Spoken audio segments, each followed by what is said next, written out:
Hello, this is Dr. Paul Cottrell, and I'm recording this on November 8th. I did two recordings earlier today. I did one on my post-election perspectives, and then I also did a video on the lab that released the monkeys on accident, maybe.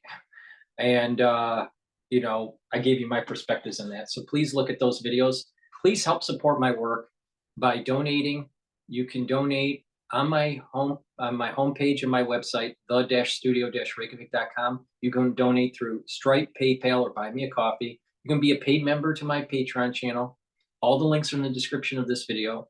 Please go to my store, the-studio-reykjavik.com. Please follow me on the 4 channels on YouTube. I have Brighteon, Bitchute, Rumble.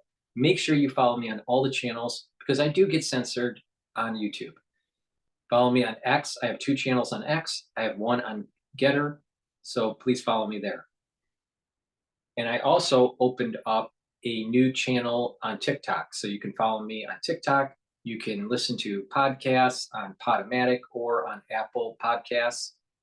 All the links are in the description of this video. And, help support my work by sharing the links and going to the store, the-studio-reykjavik.com. I have great products that will help support your health. So before we get to the business news and to the other news, maybe some political news,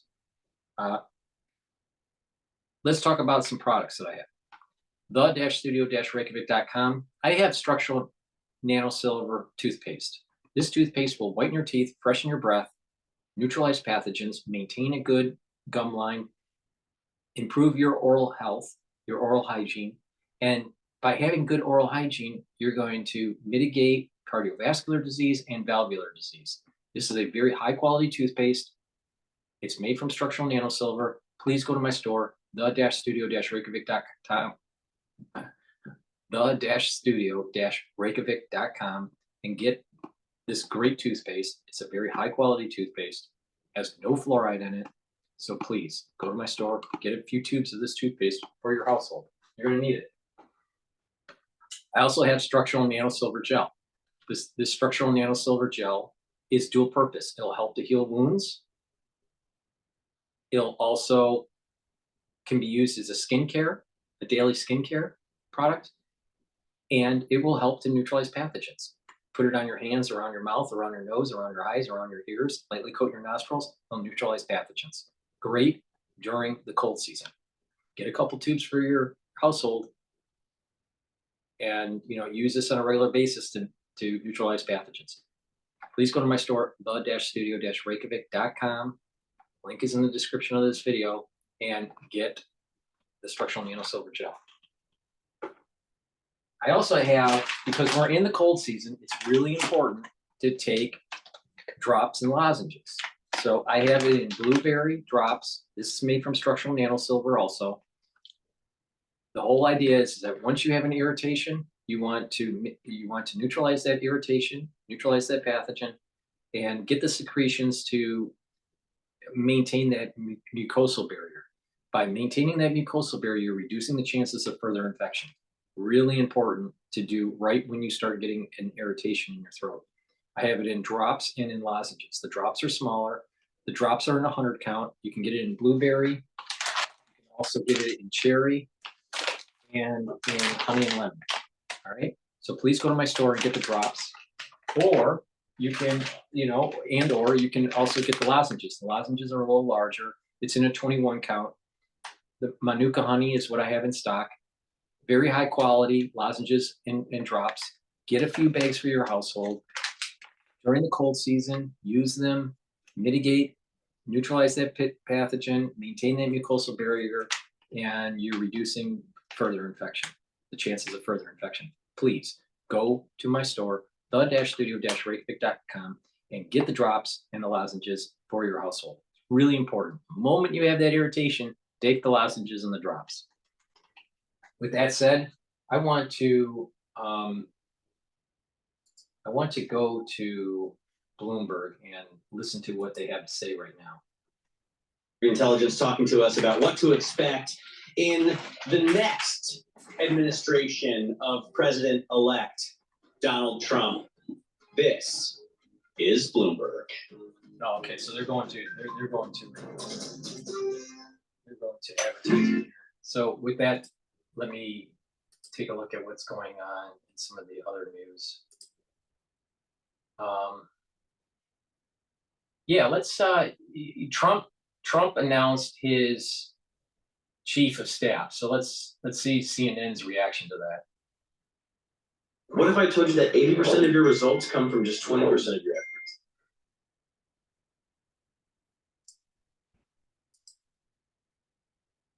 Breaking news, President-elect Donald Trump tapping his campaign manager, Susie Wilds, as his incoming White House chief of staff. It's Trump's first major staffing announcement as longtime allies jostle for the most coveted jobs. Brian Todd is joining us right now. Brian, it looks like Trump is prioritizing loyalty as he starts building his team. He is prioritizing that, Wolf, as he always has. And his first major choice for a position, one of the most crucial jobs in any administration, is reflective of that. I love loyalty.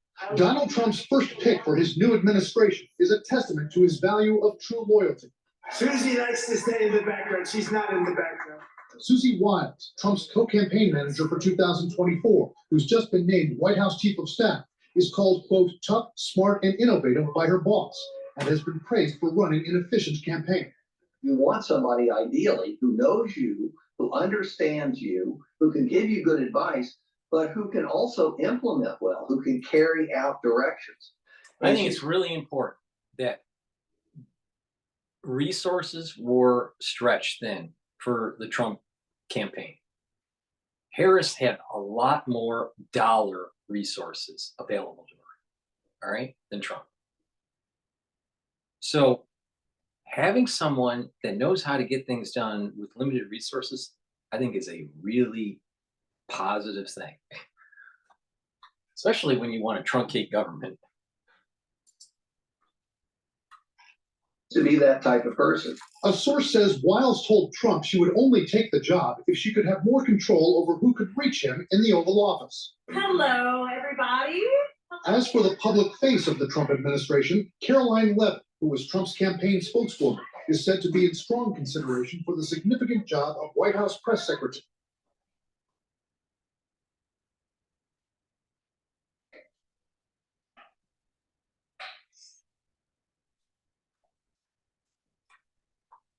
Go ahead. For the position of Attorney General, one of the most sensitive, important jobs in any administration, and one that Trump might use to go after his enemies. A name being floated is Ken Paxton, Texas's Attorney General. I'd like to open a betting pool as to how many days, not weeks, months, or years, it will take for Ken Paxton to start doing very controversial things that even Trump won't like.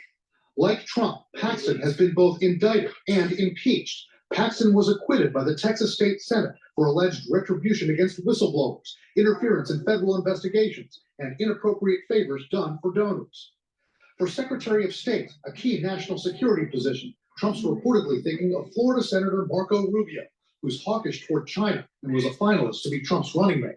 I think most people think that would be a responsible choice. It would be somebody who does know international relations, who has been around these issues now ever since he got into the Senate. But what to do with Robert Kennedy Jr.? Trump's promised him a top public health position.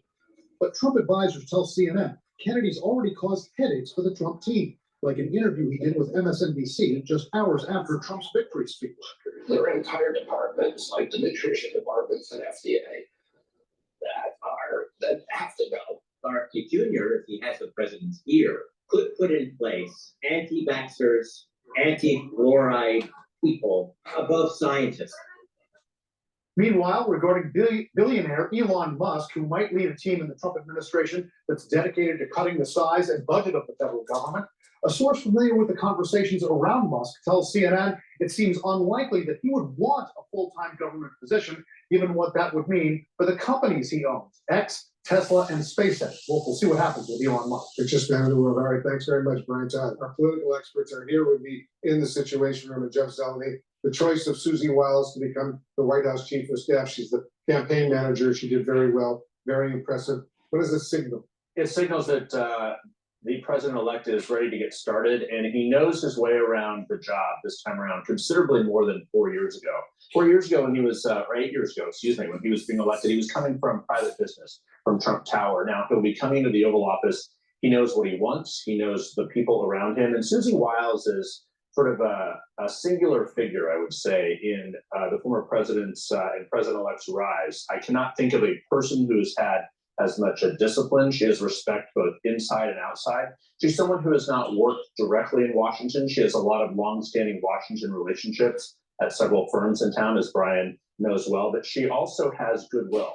That she will be the first female chief of staff. I think that is something that sends a message and a signal. But our Steve Contorno had some good reporting earlier. He said she had a couple demands, and one was this: the clown car can't come into the White House at will, and he agrees with her, a source close to the president-elect says. So that signifies that Susie Wilds is going to try and keep a level of discipline, and that she has some, her own explanation for that. She allows Trump to be Trump, but she also keeps some outsiders at bay. But the chief of staff is so important in setting the agenda and keeping things going. As we all know, it's just about 10 or 12 steps or so from the Oval Office. It has a corner office in the West Wing. It's important in terms of proximity and power. It's very important indeed.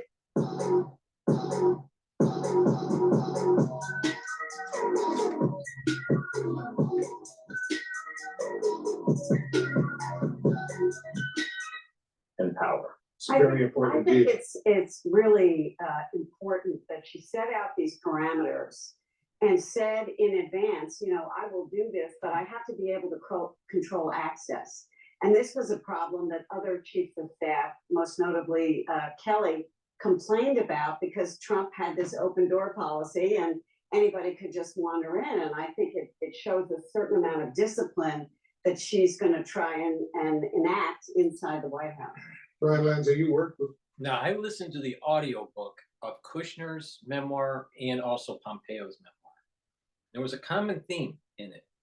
And they said with Kelly, the administration, Trump had a problem with Kelly because it was too constrained. Kelly had too much of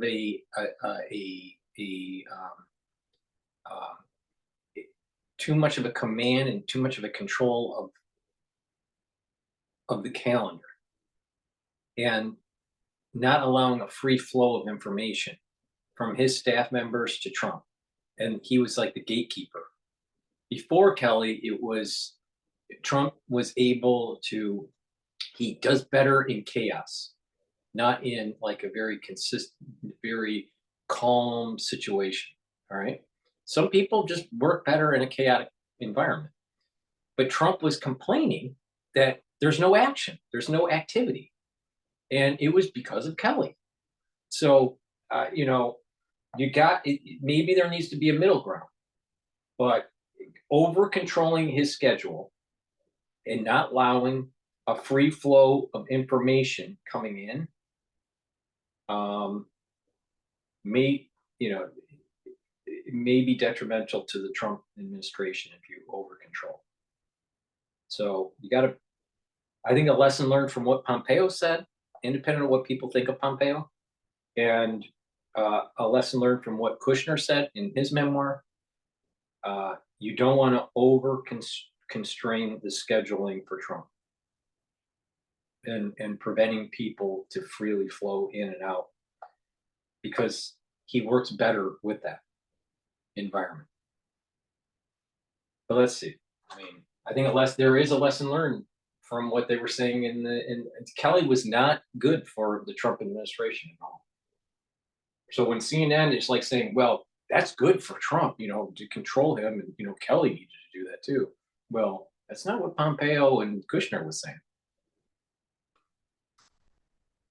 Especially the crises that were happening during his administration. So we'll see. We'll see. Susie Wilds, or give us a sense, what does this say to you? Best in class. I mean, Donald Trump made a decision. He's going to choose best in class, and Susie Wilds is best in class. You said it right, continuity. You're going to have continuity in the campaign, and now you're going to have continuity in the administration. I think Trump made the best decision for himself. you know, the best decision for a party and for the country. Susie Now, knows how to execute. I think that she's probably a good pick, but just don't over constrain his schedule. Let him free flow, because that's how his thinking works. All right. He's probably, you know, there's probably an element of ADHD in him, but of like a baby boomer version of it. What scares me is if CNN likes something, you might want to go the opposite. And that's the most important thing that President Trump wants. He doesn't want a lot of people talking. He wants to have people execute. And she knows how to execute as well. She knows that she has a tremendous amount of relationships here in Washington, D.C. She has the trust of the president. She has the trust of campaign staff. A lot of us would walk through fire for her. And we're excited she has it. And I do like to point out, you know, she's a woman. You know, my daughter can now have an example of a woman hitting a position of power like this. And I think that's a good thing for this country. Let's talk about what's going on another key issue. Alicia Cross is with us as well. Trump said today that his proposal for mass deportation of undocumented immigrants will have, in his words, I'm quoting now, no price tag. What does that suggest to you about this massive effort that he's about to undertake?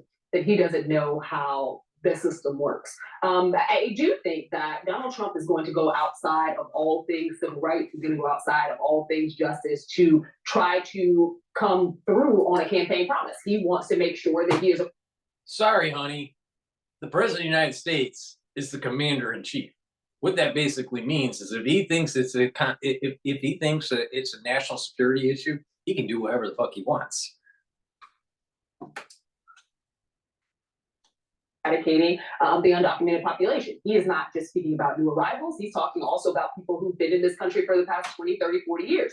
To do that seismically, to have— Yeah, but only if they're not naturalized. You know, you can be an illegal for 30 years. You're still an illegal, period. Let's call it for what it is. Are they illegal or not illegal? Let's not like whitewash it and sugarcoat it and all this stuff. All right, honey. Please go to my store, the-studio-reykjavik.com, and get the probiotics that I have. I have it in powdered form, which you get a little scooper, you mix it with your food. That's what I just did. You know, you saw me eat my hummus. And you can get it in veggie cap form. Probiotics are really important to improve your absorption of your nutrients, lower inflammation in your gut, have a better metabolism, have a better communication between your gut and your liver and your gut and your brain. By having a healthier gut biome, your skin's will be better, will be clearer. You'll have less irritation with your skin, and your brain will have more clarity. You'll have higher clarity. You'll have better restful sleep. A lot of things can be influenced by your gut. If you have a bad gut biome, your gut's going to negatively influence your body. If you have a good gut biome, your body will heal and perform better. Please go to my store, the-studio-reykjavik.com, and get either the powdered probiotic or the veggie cap probiotic. But you should be taking a probiotic every day. Every day. Very important. And take the max 35 or the max 14. Really important. You take a teaspoon a day, swish it in your mouth, gargle with it 30 seconds or so, and then swallow it. It neutralizes pathogens and maintains a good oral hygiene and maintains that mucosal barrier, which is important to mitigate infection. So please go to my store, the-studio-reykjavik.com, get the max 35. I take a teaspoon a day. We're in the cold season. If you're not feeling well because of the cold season, take a tablespoon or two a day. Really easy to use. Take it every day. All right. You know, have law enforcement that are correlating at the federal level as well as in the states and cities across this country. That does require a significant amount of money. You've seen what that price tag is. But because he recognizes the American public does not like big price tags on anything, he is, I think, you know, lying flagrantly here about being able to do this without a cost associated. All right, you know, Jeff, as you know, Democrats will no longer control the new Senate once it comes in back to Washington. She's also thinking too siloed. let's say that may cost some money to deport these people, all right? But they're being deported to a certain country that wants to do business with America. So it can be offsetted by another silo, like the economic silo. Okay, honey. And that's how Trump thinks. It's like 4D chess. It's not 1D chess.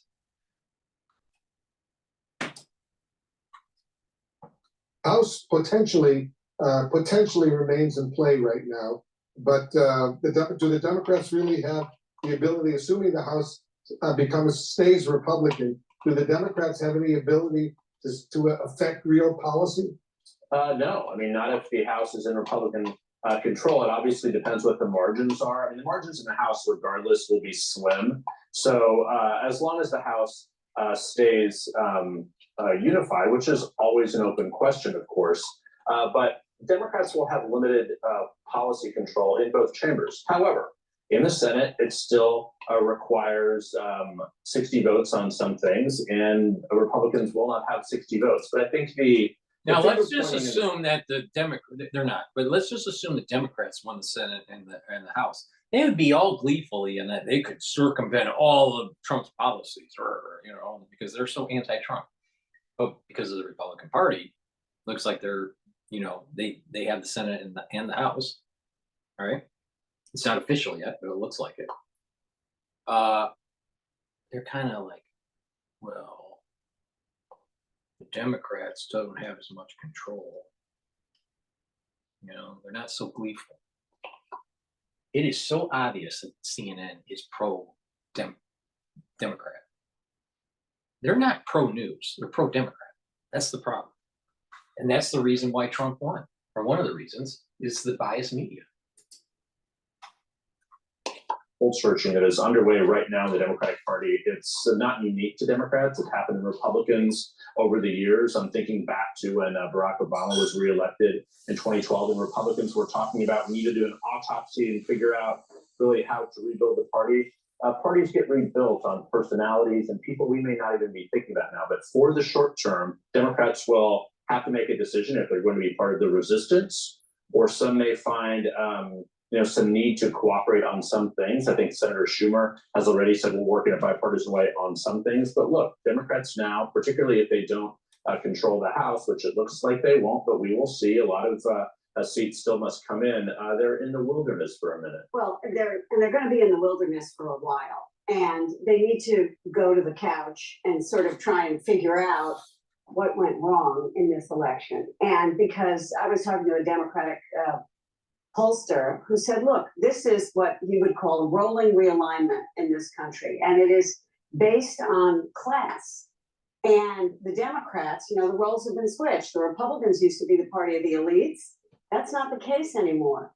The Democrats are known as the party of the elites, which is the reason they lost many Hispanic male voters, for example.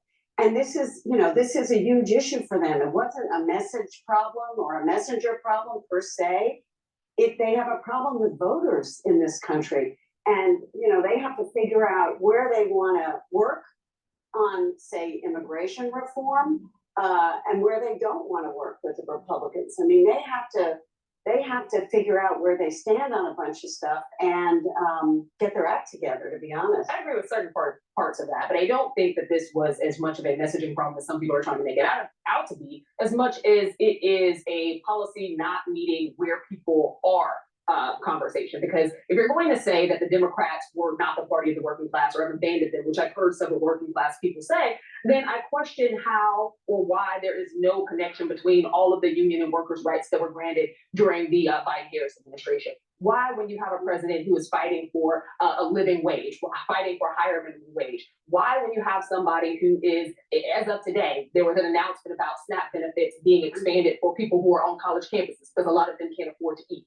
When I see things like that, and you're talking about individuals who are literally working tirelessly, the Democrats in the House, as well as President Biden and Kamala Harris, to ensure that individuals every day can feed their families, and they have the policies to prove it, and people who are beneficiaries of said policies are still arguing, even though the Trump administration previously and Trump have largely only done one thing. They have made tax cuts readily available to the rich, and have increased the 1% class to stay there forever. Listen, I would add that it's important to realize the role that inflation played in this.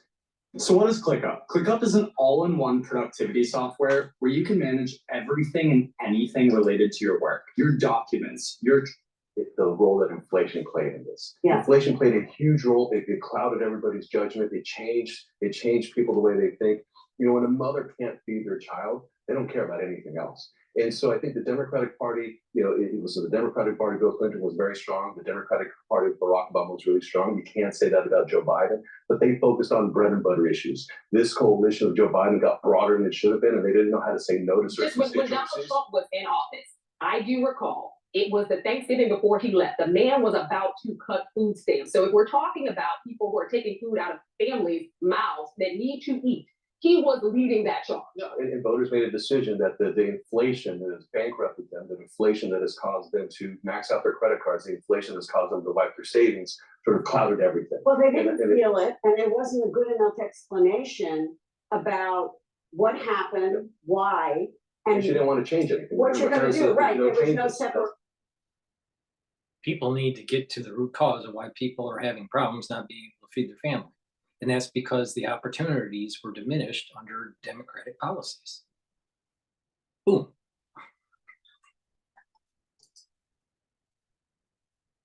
There were certain things that I think were going to be stagnant regardless, particularly because coming out of the pandemic, we saw in every developed nation, leaders did not get reelected. So I think that holistically, there are people across the globe who are having those similar issues, and it was just really hard for any incumbent to stay there. We begin tonight with Donald Trump's choice of his campaign manager, Susie Wilds, to be White House Chief of Staff, to do a job that 4 others did with varying degrees of success and frustration in the first Trump administration, in which CNN has learned she put conditions on taking, especially one source tells us concerning access to the president, or in the source's words, quote, "The clown car can't come into the White House at will." Now, that same source adding, quote, "and he agreed with her." Now, late today, in a statement announcing his decision, the president-elect said, quote, "Susie is tough, smart, innovative, and is universally admired and respected. Susie will continue to work tirelessly to make America great again." She certainly had a job to do as a campaign manager for a candidate acknowledged to be difficult to manage, and a president who frustrated several chiefs of staff the first time around. In thanking her and her fellow campaign official, Chris Lasavita, he highlighted her preference for avoiding the spotlight. Let me also express my tremendous appreciation for Susie and Chris, the job you did. Susie, come, Susie, come here, Susie. Chris, come here, Chris. Susie likes to stay sort of in the back, let me tell you. The ice thing, we call it the ice thing.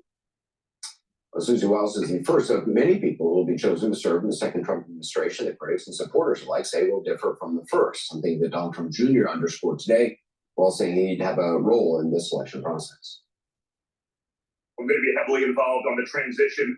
I want to make sure now that we know who the real players are, the people who will actually deliver on the president's message, the people who don't think that they know better than the duly elected president of the United States. Seems to be suggesting there'll be fewer independent thinkers, more loyalists than before to carry out many promises. Fewer independent thinkers, but they were deep staters that came into the administration to try to deep six the policies of the Trump administration. See, it's like, no, it's not fewer independent thinkers. Mr. Yale, Anderson Cooper. It's trying to prevent the deep state from hamstringing the Trump administration, second term. See, the problem is that with the administrative state, right, you have these lifers that are used to try to slow policy down or to corral policy for the benefit of the national security state or the administrative state or the deep state, whatever you want to call it, all right? Trump is antithetical to the national security state and the administrative state and globalization. So they wanted, in the first administration, the administrative state wanted to try to have some control over Trump. And because Trump was naive, he let it happen. Well, now he's not naive, but then, well, you're not going to have independent thinkers. No, the point here is that there's an agenda, and he has a very short amount of time to get it done. And he has this very small window, and he needs to get it done. And he needs everyone on board, not people that are going to slow walk it. And I think this is a good, hopefully he is getting the right people around him to be able to get the job done with the policies that he talked about during the election. So what it is the administrative state is all worried because now they can't control them. Oh, I feel so bad, Anderson. Anderson, he needs to go to the gym. Please go to my store, the-studio-reykjavik.com, and get the Myrol. Myrol will help build muscle and maintain muscle, and also help to improve your mitochondrial health, which is the ATP, the energy source that you need for your muscles. When you get older, you lose muscle mass. You need to take Myrol so you maintain your muscle and build more muscle. Really important, especially when you get older. But if you're an athlete or you work out a lot, Myrol will help you to build muscle and help to have that energy levels to recover when you're working out. So please go to my store, the-studio-reykjavik.com, and get the Myrol. Okay, Anderson, get the Myrol. All right. This is the problem with people that went to Yale. You know, a lot of them work for the CIA. Please go to my store, the-studio-reykjavik.com, and get the Lignans. This helps to improve your immune system and also helps to improve your endocrine system. Really important. So please go to my store, get the Lignans. They'll bring down inflammation, and it's also an antioxidant, so it'll help to soak up those free radicals. Having a good immune system is really important. Please go to my store and get the Lignans. This is a powder. You mix it with your food or with water. You saw me eat hummus. I put it in the hummus. You mix it. It's easy to take. Take this every day to improve your immune system. And lastly, it's really important to take some of these great new products that I have, like NAC. NAC will boost up your glutathione levels. That'll soak up free radicals. And what this will do is help to detoxify your liver and your kidneys and bring down the stress of the sympathetic nervous system and calm the sympathetic nervous system. So that's really important. So please go to my store, the-studio-reykjavik.com, and get the NAC. My dog is pissed off because she doesn't like Anderson Cooper.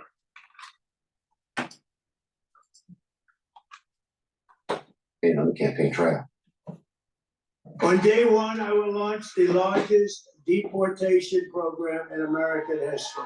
And if these companies don't make their products here, then they will be paying a stiff tariff when they send their products into the United States for the privilege of competing with our workers and our now protected companies. I will end the war in Ukraine. I will stop the chaos in the Middle East, and I will prevent World War III from happening. We will build a missile defense shield massively. We are going to build the greatest, the biggest missile defense shield. We're going to protect kids in America. And we're going to get men out of women's sports in America. Bobby Kennedy, Robert F. Kennedy Jr., RFK Jr., and he's going to work, and he does this very strong on, the pesticides and all of the different things.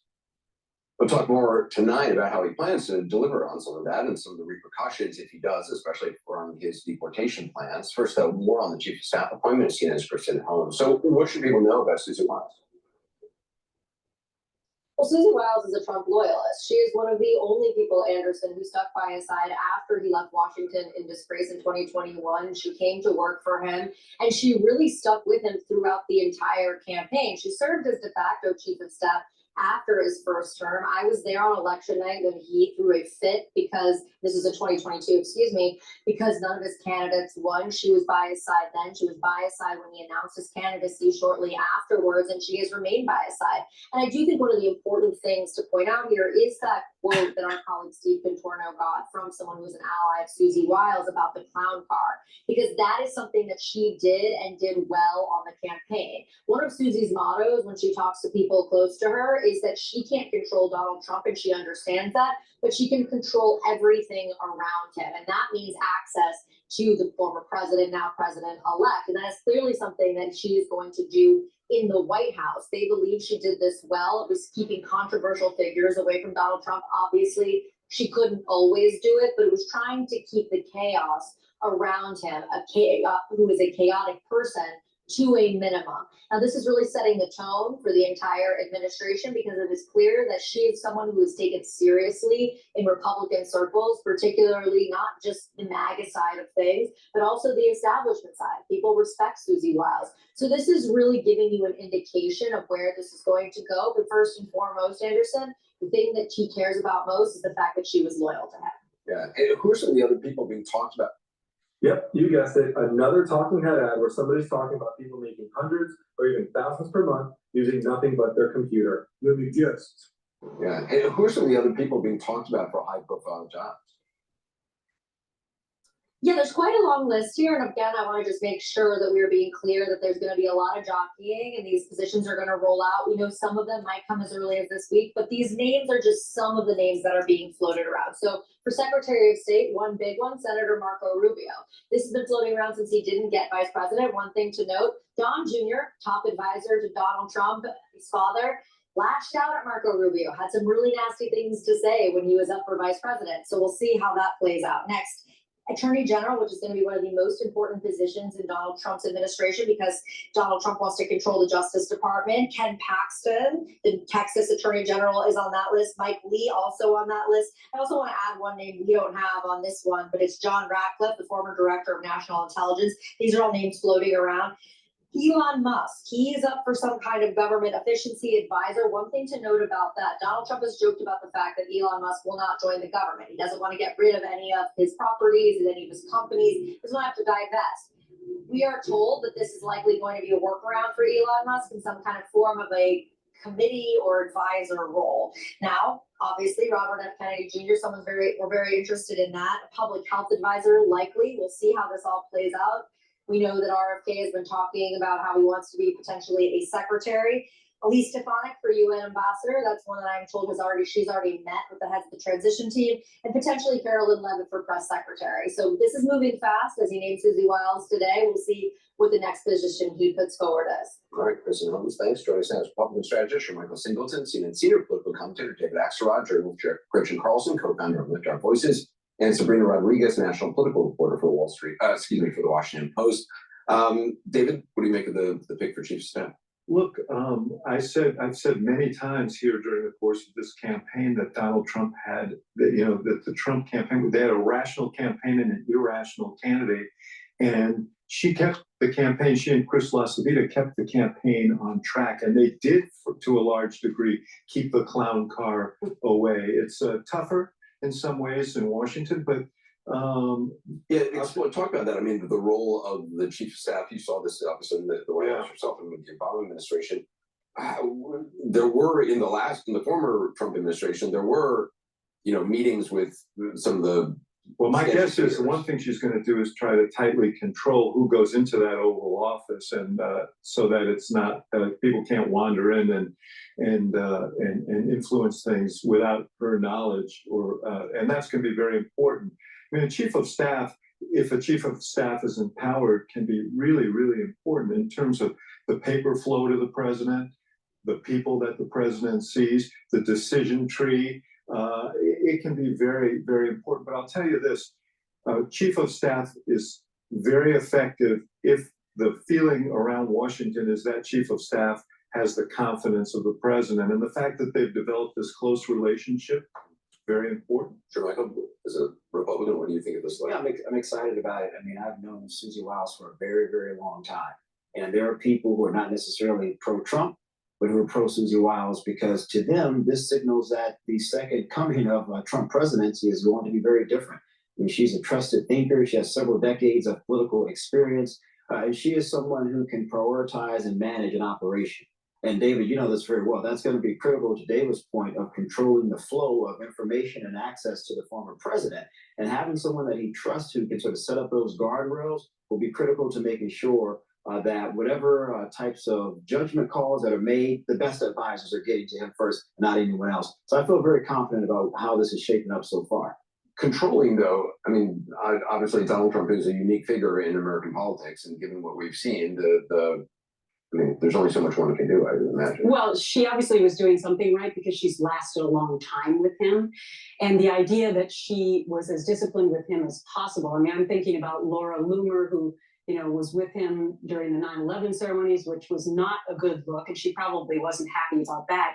One thing I want to focus on, though, is that she's the first female chief of staff, which when I heard that today, I was like, wow, like that has never happened before. And the first thing I thought of actually after that was Mark Cuban owes her an apology for saying that Donald Trump was not surrounding himself with strong and smart women, because obviously she's This is what I mean. able.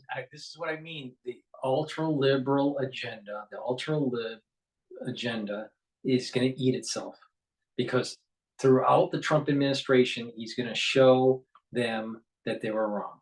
This is a classic example.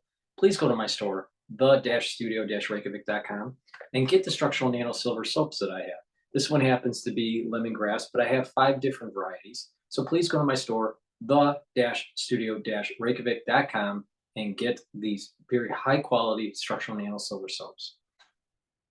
I also have a great multivitamin, vitamin C. Vitamin C helps with your immune system and also helps with your skin. So please take it every day, drink it with filtered water, and during the cold season, if you're not feeling well, take a double dose. Really important. Boost up your immune system and improve your skin. Please go to my store, the-studio-reykjavik.com, and get the vitamin C. Hang on to this role as a smart, strong woman with Donald Trump this long. I did also like the fact that she's going to keep the clown car out. I think Donald Trump is influenced by the last person he speaks to. And so that's really important. And I also thought about the fact that he brought in Corey Lewandowski this past summer, and I'm sure she didn't like that as well, because the talk at that time was maybe she's going to be on the way out and Corey Lewandowski is going to be higher up. So I think this is, you know, well-deserved role for her. Sabrina, you've followed the campaign obviously very well.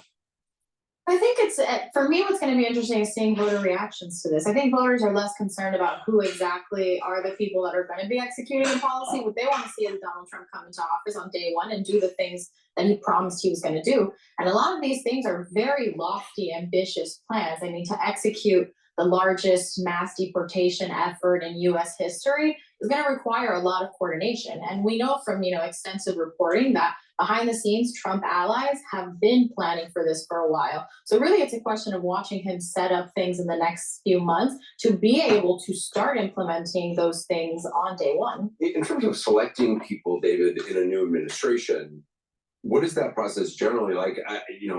They have an advantage this time. They've done it before, so they know what mistakes they made the last time. And obviously, a lot of people have been thinking about this, and they've had a process going on. And loyalty seems to be very the top of the list. What happened the last time was they had a transition team, but there were, and Chris Christie was heading that transition team.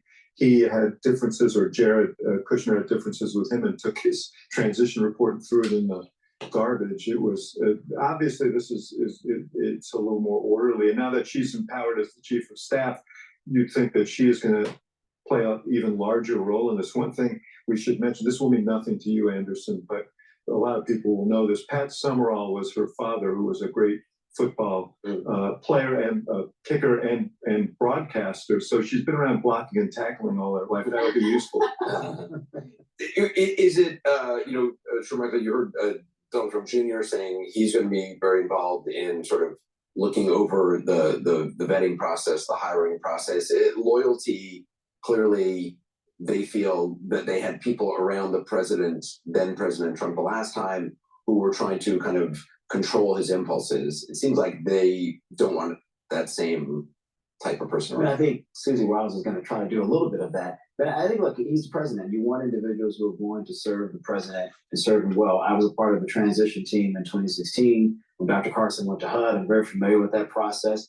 And, you know, you have some good people, you don't have some not so good people, I suppose. I got a feeling this time, though, Anderson, looking at some of the names we've seen suggested for some of those key roles, this is going to be different. And you saw Sabrina talk about the mass immigration. How are you going to execute that? You need people that are going to be able to do it and do it well.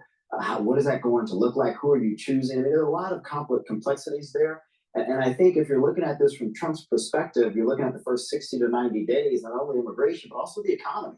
What is that going to look like? What's going to be the focus there? So I think it's not necessarily about finding people who are uber loyal to the president, but loyal to trying to bring to fruition his ideas for the American people. And I think that this time around, you know, he's going to win the popular vote. And so I think that he feels like his mandate, he has more power in his mandate, thinking that a majority of the American citizens want him to do what he campaigned on. Whether or not that's true to the 46% who didn't vote for him, that's another story. But I think that he's going to take control in a different way this time. He didn't understand Washington, D.C. when he came in 2016. So he brought in people who understood it better than he did, and he clashed with a lot of those people. It's really interesting to see what role Vice President Vance will have in this administration. Obviously, when you're running, you see the vice president out campaigning a lot. As we saw when Biden took office, Vice President Harris sort of disappeared from public view for a long time. Yeah, I think it's an open question at this point how involved Vance is going to be or what exactly Donald Trump will want to see him doing. I mean, if it's going to be having Vance out touting, you know, what Trump is doing in those first days and really being a cheerleader for Donald Trump, I think we'll see some of JD Vance. If JD Vance goes off script and gives some different messaging around how things are going to be executed, I think he'll be in a more behind the scenes role and sort of what we expect from vice presidents often.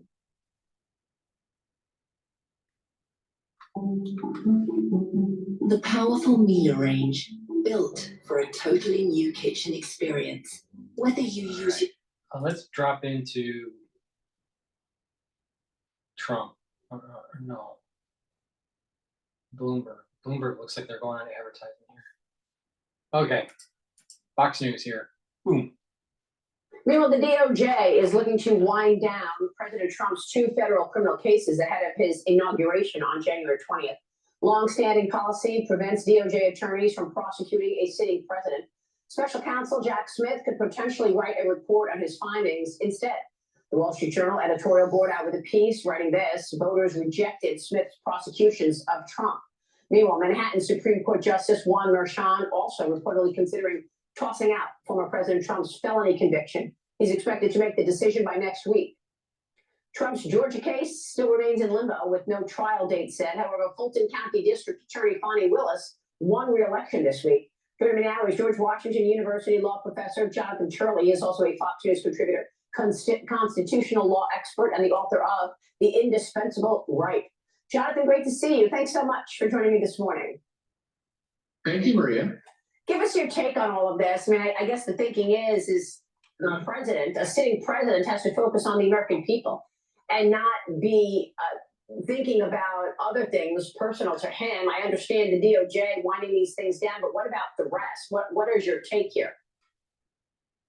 Well, these are the feelings of battles long after the war is lost, because the lawfare campaign did not work.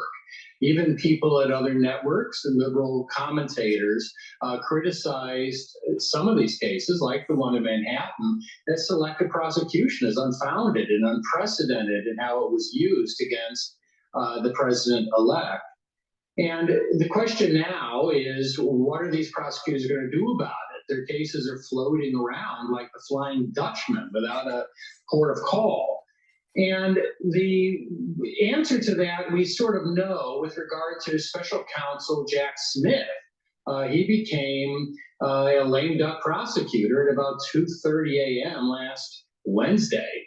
Have you ever considered at-home needling? This is Cure's micro-infusion system. Now, it's gone viral several times on social media because of its impressive results and its ease of use. Cure's system takes the idea of needling and it uses sterile heads to create one of the safest alternatives to in-office procedures. The benefits encompass most of your aging concerns. It helps with the improvement of fine lines and wrinkles, it helps with the tone and texture of your skin, and it elevates all of your other ingredients. After you wash your face, needle perpendicular to your skin. You want to gently stamp the skin working from the Wednesday. It's not just simply that the policy against prosecuting a sitting president. The new administration is not going to continue, Smith. And I said almost 2 years ago that this would be the largest jury verdict in history, and it was. And he now has nowhere to go in all practicality. So the expectation is that he will drop those cases. The question will then be Judge Mershon. He could hold another hearing next week, but he said that he was going to make a decision on immunity. If he decides that the president does not have immunity on all of these charges and continues towards sentencing, that will occur by roughly the 26th of this month. If he tries to impose a jail term or some type of limitation on the president's movements, that's not going to happen, and it's going to be appealed. Keep in mind, in my view, Mershon made an unholy mess of this entire trial. There are layers of reversible error, in my view, and that's without even considering the sentencing. Those haven't been fully reviewed yet, so that has a long way to go. I don't expect any order of incarceration. I expect something like a conditional discharge. He could even claim that being president will qualify as community service. So there's a lot of options there. With regard to Fani Willis, like Attorney General James in New York, these are two prosecutors who are the face of lawfare. They're not going to go away. Rage is addictive, and they have really fueled that. Their supporters want to continue it. And one thing, Maria, to keep in mind is that with both houses likely in Republican control and the White House, we're not going to have the same impeachment calls and investigations that hounded Trump in his first term. But that is the center of gravity is largely to shift to people like James and Willis, who are Democratic prosecutors. And they don't view this election as a rejection of what they did, and they're going to continue it. The irony is, Trump didn't have any greater friend than James and Alvin Bragg in Manhattan. Every time they held another hearing, he went up in the polls. Yeah, that's true. It's so true. And, Jonathan, the fact that the DOJ winds this stuff down tells me right away this was all lawfare to begin with. And, the people knew it. The people obviously voted that way in this landslide. And yet these liberal states are still digging in. I mean, they're vowing to fight against this incoming Trump administration. Look at Governor Gavin Newsom in California, calling for a special legislative session to bolster the state's ability to counter Trump policies. In New York, you've got Attorney General Letitia James warning that she's ready to fight back against Trump once again. Watch this. We did not expect this result, but we are prepared to respond to this result. And my office has been preparing for several months because we've been here before. We faced this challenge before. Let me get this straight, honey. The American people at the Electoral College level and at the popular level voted for Donald Trump to be the 47th president of the United States. And she wants to circumvent the will of the people because she doesn't like Orange Man. This is just, this is going to backfire. This is going to just make Trump stronger. She is an idiot, just total idiot. And she's just, it's Trump deranged, syndrome. I mean, it's amazing. It's amazing. We didn't expect this result because we wanted Harris to win, but we're prepared to take him down. Let's just circumvent what the will of the people want.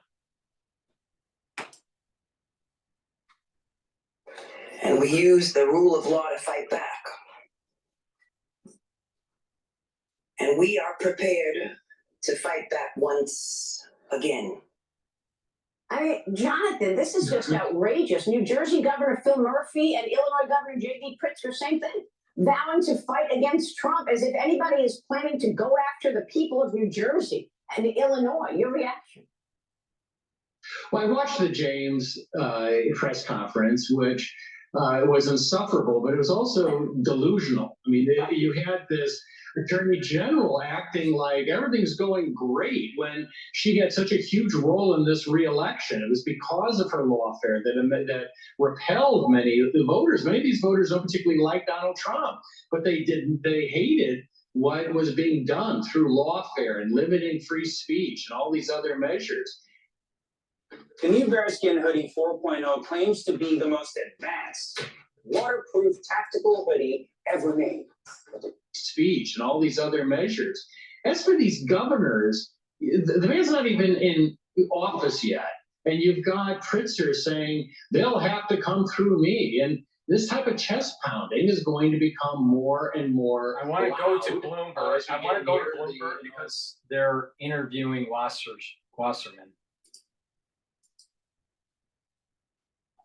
And California has postmarked by Election Day. So we've got a long 3-day weekend with Veterans Day on Monday. So we have a little bit of time before we're going to know how this plays out. And we have to just make sure that ballots are cured, because people have an opportunity when there's been a mistake that's been made to fix their ballot so that their intention is clear. And so in America, we've got to make sure that we follow the law and make sure that every valid vote has an opportunity to be counted. Well, I don't want to walk you into too much speculation here, but I do wonder if Democrats take control of the House, and that is going to be the scenario where we have a split Congress and a Donald Trump administration on the other end of Pennsylvania Avenue. What would be the role of what I presume would be a very thin majority, not unlike Republicans have right now? Would it be one of insurgency? Would it be the party of no? What would Democrats consider their role in government to be?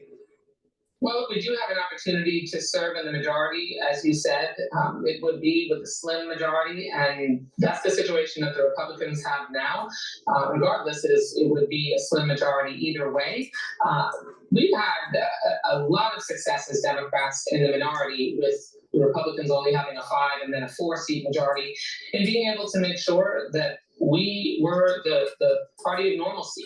I mean, they couldn't, because they haven't been able to get out of their own way and even pass legislation with a majority. They needed Democrats to be able to not shut the government down. They needed Democrats to be able to not crash the economy into a cliff and lift the debt ceiling.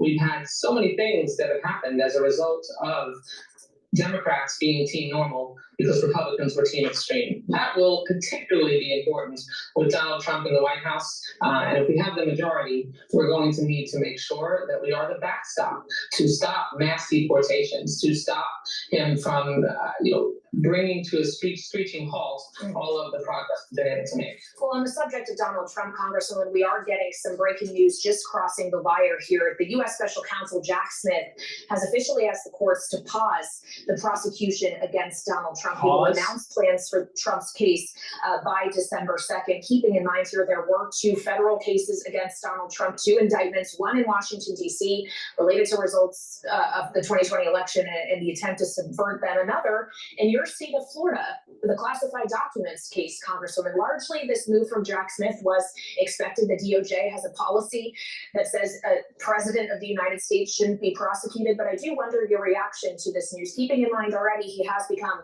a convicted felon in a state case, but federal is different. That's right. The 34 count felonies that he's been convicted. 34 counts conviction, right? But let's remember, my understanding was that was all about paying a porn star as a legal expense. Where's the crime? And the problem is that the jury instructions were that if there was some impropriety, that he's guilty on all counts, not individual counts. The way it normally works is that if someone is charged for like five things, the jury has to look at the evidence for each one of the 5 counts. But what the judge instructed the jury to do was pick and choose and mix and match. That's going to be thrown out in an appeals court. So they don't tell you that there was some really odd jury instructions by a judge that hated Trump. So you should say he was convicted of 34 counts, comma, but the jury instructions were really odd. So there's a high probability that in the appeals court that it'll be thrown out. That's what Bloomberg should have been doing if they wanted to be fair. But no, they don't want to be fair. They just want to demonize. Demonize, demonize, demonize. Amazing. At the state case, and there's still a sentencing that awaits him. The federal cases, let's remember, include that Donald Trump incited an insurrection on January 6th, and that he egregiously violated the federal law and took home and refused to turn over, as the law requires, vital intelligence documents that he hoarded and that he showed off. So it is essential to our national security that these cases be able to play out. But we do have Supreme Court decisions that established immunity, so those limitations exist, and it's going to have to be sorted out on the federal cases that remain. The state case is, I think, something that we're going to have to keep an eye out on. Certainly, Donald Trump had to say in court, was convicted on all 34 counts by a jury of his peers, and a sentence should hold him accountable. Congresswoman, should President Biden pardon Donald Trump before he leaves the White House? I'm not going to be here and tell President Biden what he should do. I personally don't think there should be pardons coming in these cases. These are very, very serious crimes that he's committed. The cases should play out under the rules that the Supreme Court has structured. And so, no, I don't think that President Biden should be pardoning him. President Biden, I know, will be focused on trying to make sure we can continue to finish our agenda strong, continue to bring down the cost of prescription drugs through the continued negotiation after the Inflation Reduction Act successfully brought down the cost of so many prescription drugs. That has to continue. We have to continue to make sure we bring the CHIPS Act implementation forward, because as Speaker Johnson clearly indicated that they were going to look at trying to repeal that. That would be outrageous. We need to make sure that we manufacture computer chips in the United States, continue to create those homegrown jobs. Yeah. So we have a lot to do while the lame duck session is in session. Well, and in the remainder of Biden's presidency, Congresswoman, I don't have to tell you that there is within your party a lot of blame being cast on Biden for not stepping away from his reelection campaign sooner. You, of course, used to chair the DNC. We can, I guess, Friday morning quarterback this all we want to. I wonder, though, if you can diagnose what went wrong in this cycle and what the Democrats need to do differently in the midterms in 2026 and then looking forward to 2028. I've been through a lot of aftermath. First of all, it's not Friday morning. It's Monday morning quarterback.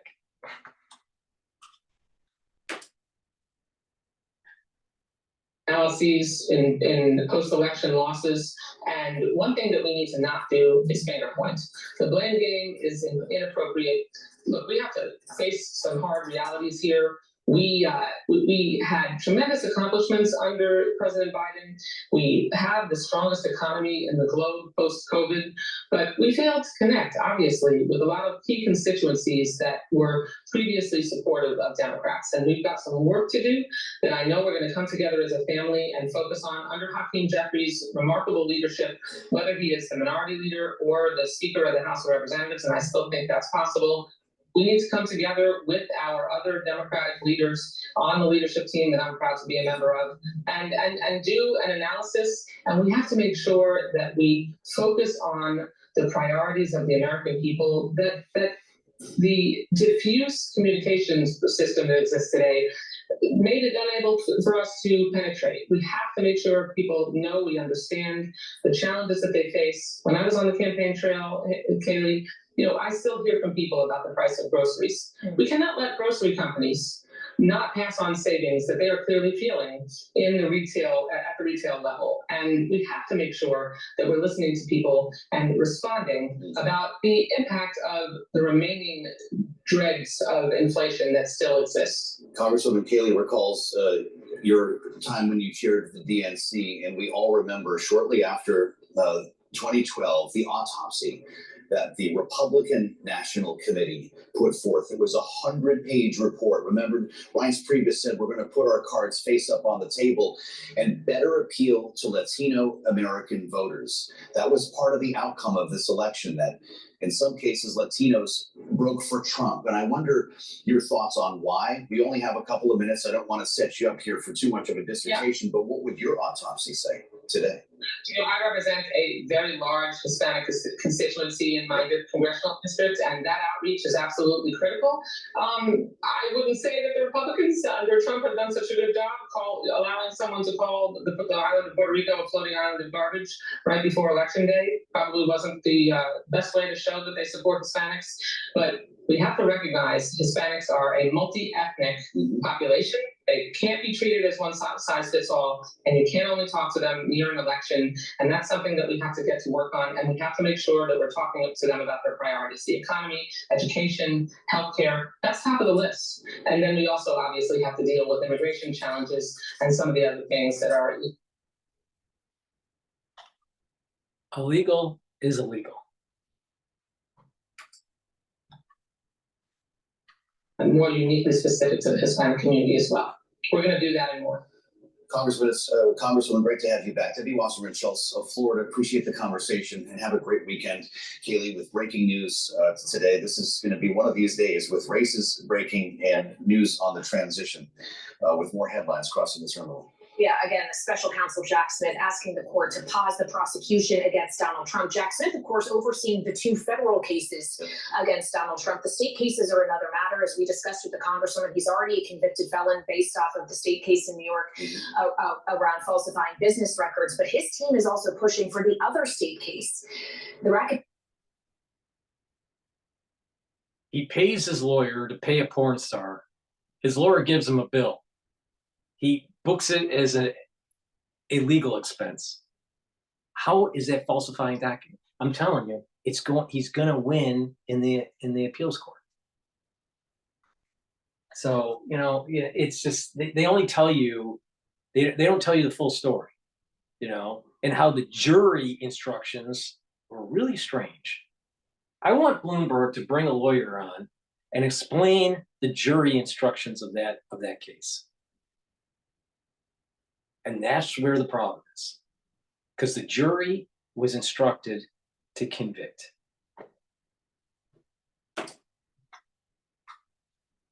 Case in Georgia, also related, of course, to the results of the 2020 election, to be tossed as well. So we'll continue to keep track of these developments. Get reaction from our signature political panel, Rick Davis. Yeah, we're Bloomberg and we're biased. We're Bloomberg and we're biased. On Bloomberg TV and radio. Times deliver news, insight, and analysis live 2 times a day every trading day. Balance of up. Please go to my store, the-studio-reykjavik.com. Help support my work so you can hear me critique Bloomberg on the fly. All right? Go to my store and get the vitamin D3. It's a gene expression cofactor, which is really important for cellular processes. Vitamin D3 also helps to absorb calcium and help to get rid of cells that need to go into apoptosis. Vitamin D3 you should be taking every day. I take it in the morning and in the evening. Take vitamin D3, very, very important. And it's synergistic with many things like K2. Resveratrol, it's an antioxidant. It helps to get rid of senescent cells and helps with the health of your mitochondria. This is really important. It stacks really well with C60. So please go to my store, the-studio-reykjavik.com, and get the resveratrol. Go to the store, the-studio-reykjavik.com. Get the resveratrol, get the vitamin D3.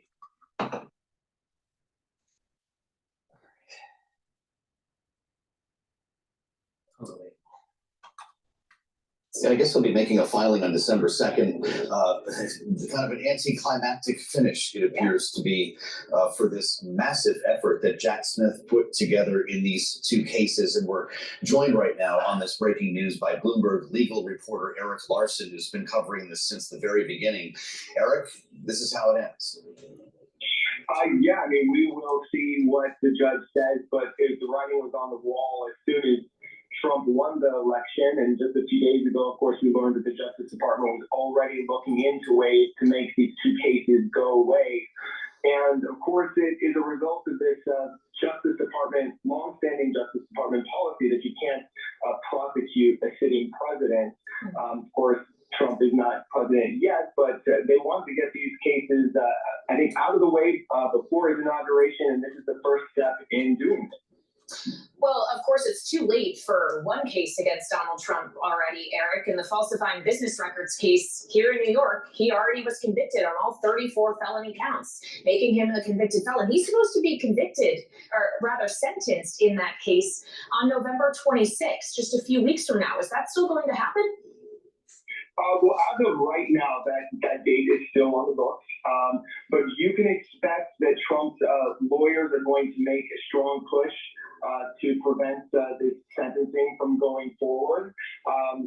Of course, he faces as long as 4 years behind bars for these crimes. And even though most legal experts have said that he would probably get far less than that, or even just probation, I don't think they're going to want a judge to be able to issue any kind of sentence at all before the president-elect takes office.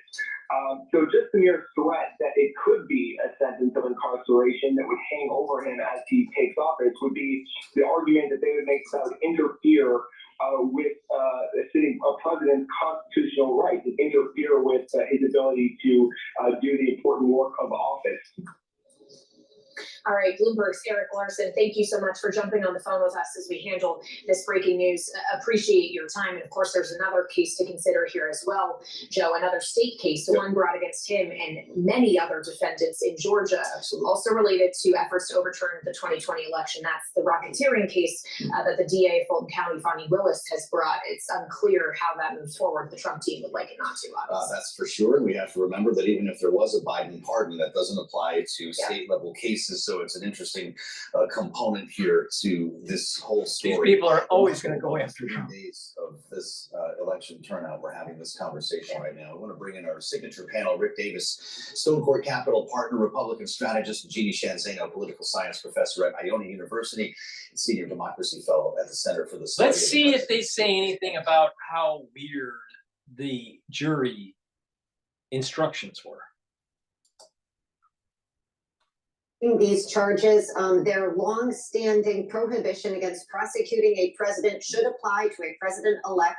It is unhealthy for the democracy, and I hope that Alvin Bragg, the DA in Manhattan, is able, or the judges in New York are able to put that to rest as well, because we do have to move forward, and this cannot continue. You cannot do democracy in the courts. It has to be decided at the ballot box. He won, and we have to get behind him and move forward. Yeah, Rick, another way of viewing this is the Justice Department abiding by what the will of 74 million Americans is.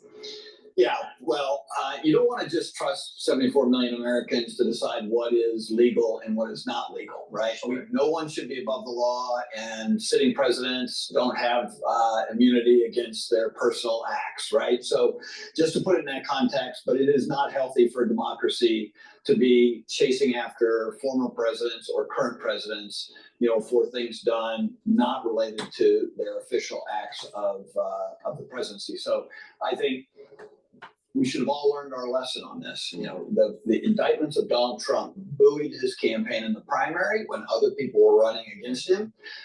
And in assuming those things were all done for the right reason, that it was because of the normal course of the legal system, we really did bend the political dynamic here by having all this legal activity around Donald Trump during a presidential year.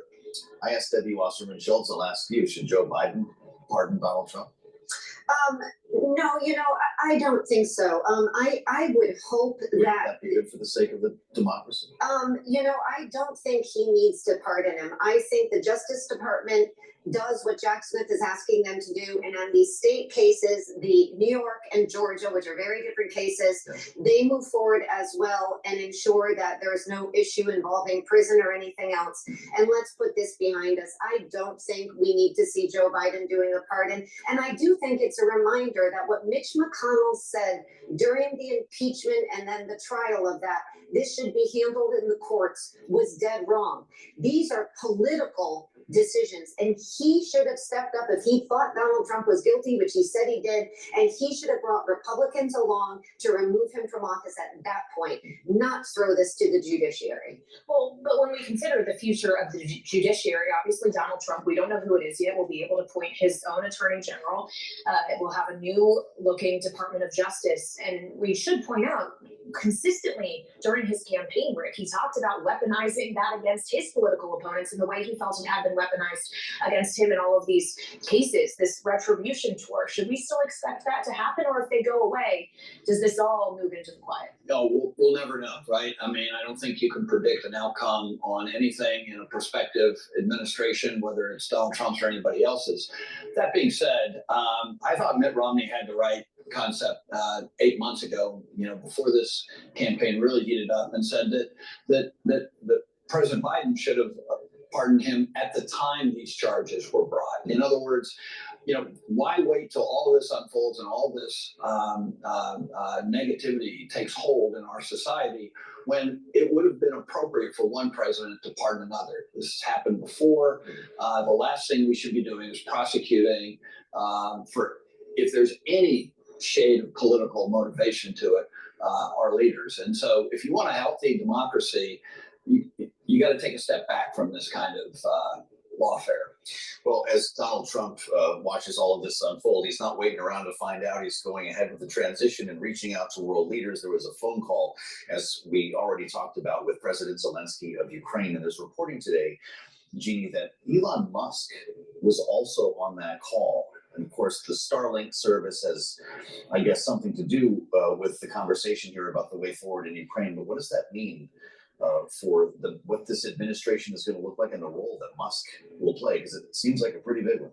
Yeah, I mean, out of Tuesday night, in addition to Donald Trump, the big winner there was Elon Musk. And that is very clear. He was at the speech at Mar-a-Lago on Wednesday morning. He is on the phone with Zelensky, and we assume other world leaders. He has said he will take some kind of role, not necessarily a cabinet position, certainly in the administration. So he has a big role to play. And I think it's going to be the job of the investigative press to be the watchdog. We hope that they are, and to follow what is happening, because this is somebody whose business and life benefits enormously from billions of taxpayer dollars. So whether or not Elon Musk is in the cabinet remains unclear, but we are getting more reporting on what that cabinet could look like from the Financial Times this hour. Rick, you guessed this last night when we were on Balance of Power. Apparently he's looking at Linda McMahon, the former small business administrator, for Commerce Secretary. Robert O'Brien, who was NSA, or National Security Advisor during the Trump admin, will not be coming back, but coming back for a second round, U.S. Trade Representative Robert Lighthizer. Robert Lighthizer, probably the sharpest protectionist in the Republican Party. And he, as far as Donald Trump was concerned, he did exactly the right thing in his first term, organizing the tariff regime against China and others. So we can expect a lot of that to happen again. Look, I think one of the things we're going to be surprised about is that there aren't going to be that many big surprises, around Donald Trump's selection of people for his cabinet or his sub-cabinet. It's a trust relationship there, and these are all talented people. I mean, Linda McMahon, really did a fabulous job at the Small Business Administration, especially as COVID started to take a hold. So I think we can anticipate a professional cabinet, but one that is intensely loyal.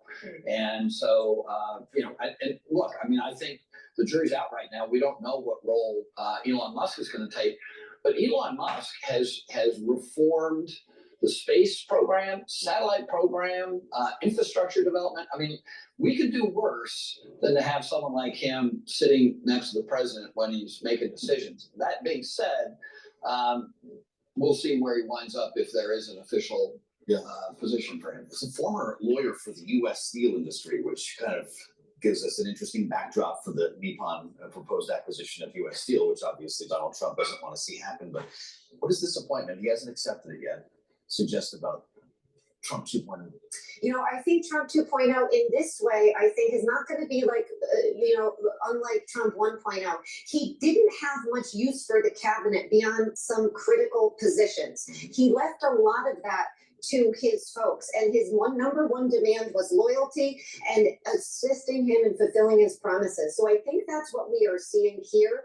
And I think, what we're hearing also is that those people who cannot make it through Senate confirmation, and there are some, are going to be put into the White House as officials. So I think we're going to see a movement of officials who can get through confirmation, going that route to the cabinet. All of the other ones, and we know their names, are going to be put in the White House regardless. And I do think on Elon Musk, we have a system of checks and balances. We do not anoint somebody to fix infrastructure and everything else without those checks. So he is brilliant and he does a lot, but he also needs to be checked. We know their names, Steve Bannon. Who are you talking about? Oh, well, we know their names, right? Steve Bannon, you can think about, we can think of a whole host of people. We know some of those people, when you think just about Stephen Miller on the issue of, trying to, for instance, work on his number one promise, which is deportation. That is Stephen Miller's game. He will make it through a Senate confirmation, but he'll do it once again from the White House. Well, it'll get easier with every additional senator in the Republican majority, right, Rick? There's still 2 races outstanding. Still 2 races outstanding. I think we're at 53. I don't think additional races will matter other than, comfort going forward when you need to get a closer vote for 60. So the real question is for fiscal issues, whether or not Republican majority will hold in the House. I think we're going to be waiting around until California counts all their ballots. So that could be weeks before we actually know the content of Congress. How about Arizona? You've got people on the ground there. When are we going to get a call? For the Senate race, I think very soon. There are 45,000 votes still uncounted. Most of those are in Maricopa County. Right. And the way Maricopa County releases things, Is California trying to swing the election for the House? Maybe. Maybe, they're doing some, how do we know that they're not fraudulently changing the votes? How do we know this? Thank you so much. Coming up, we have much more ahead from World Headquarters in New York as the second Trump administration begins to take shape. Alongside Katie Lyons, I'm Joe Matthew on Bloomberg TV. Let's go back to Fox News.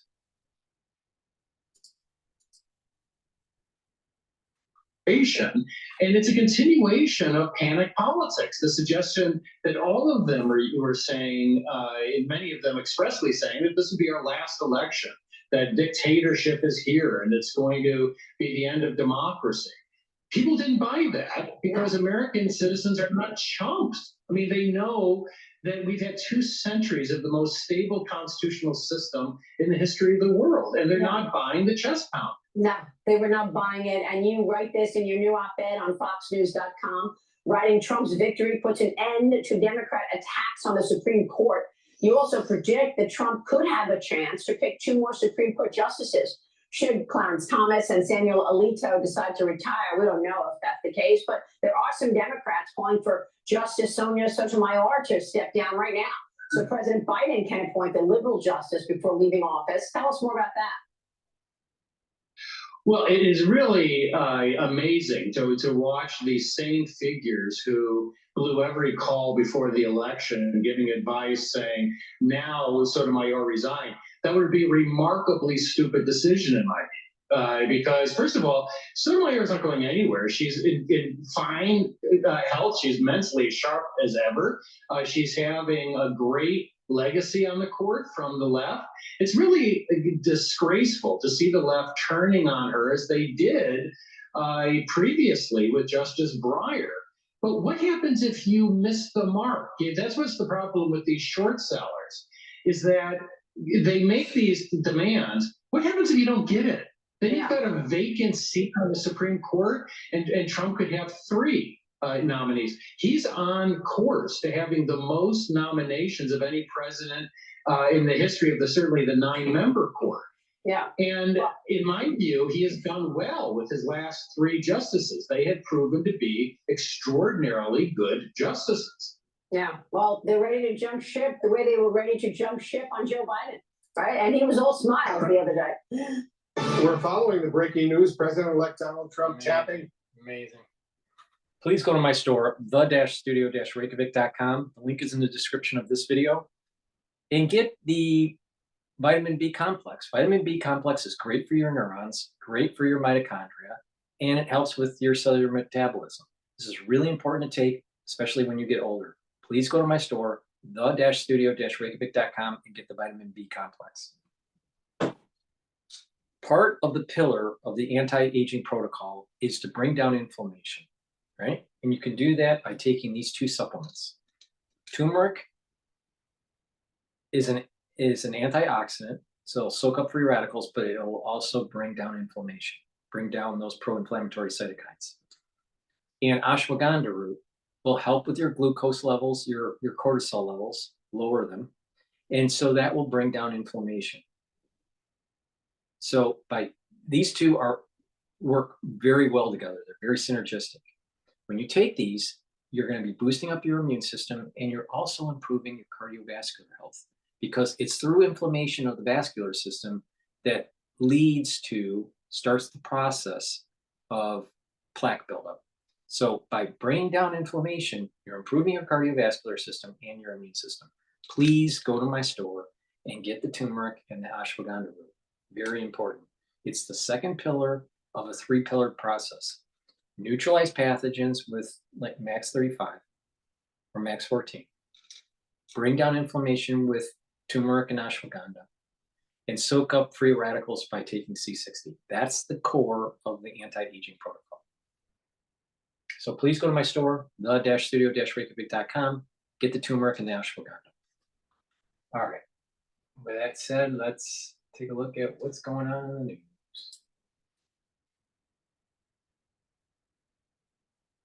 All right, this is.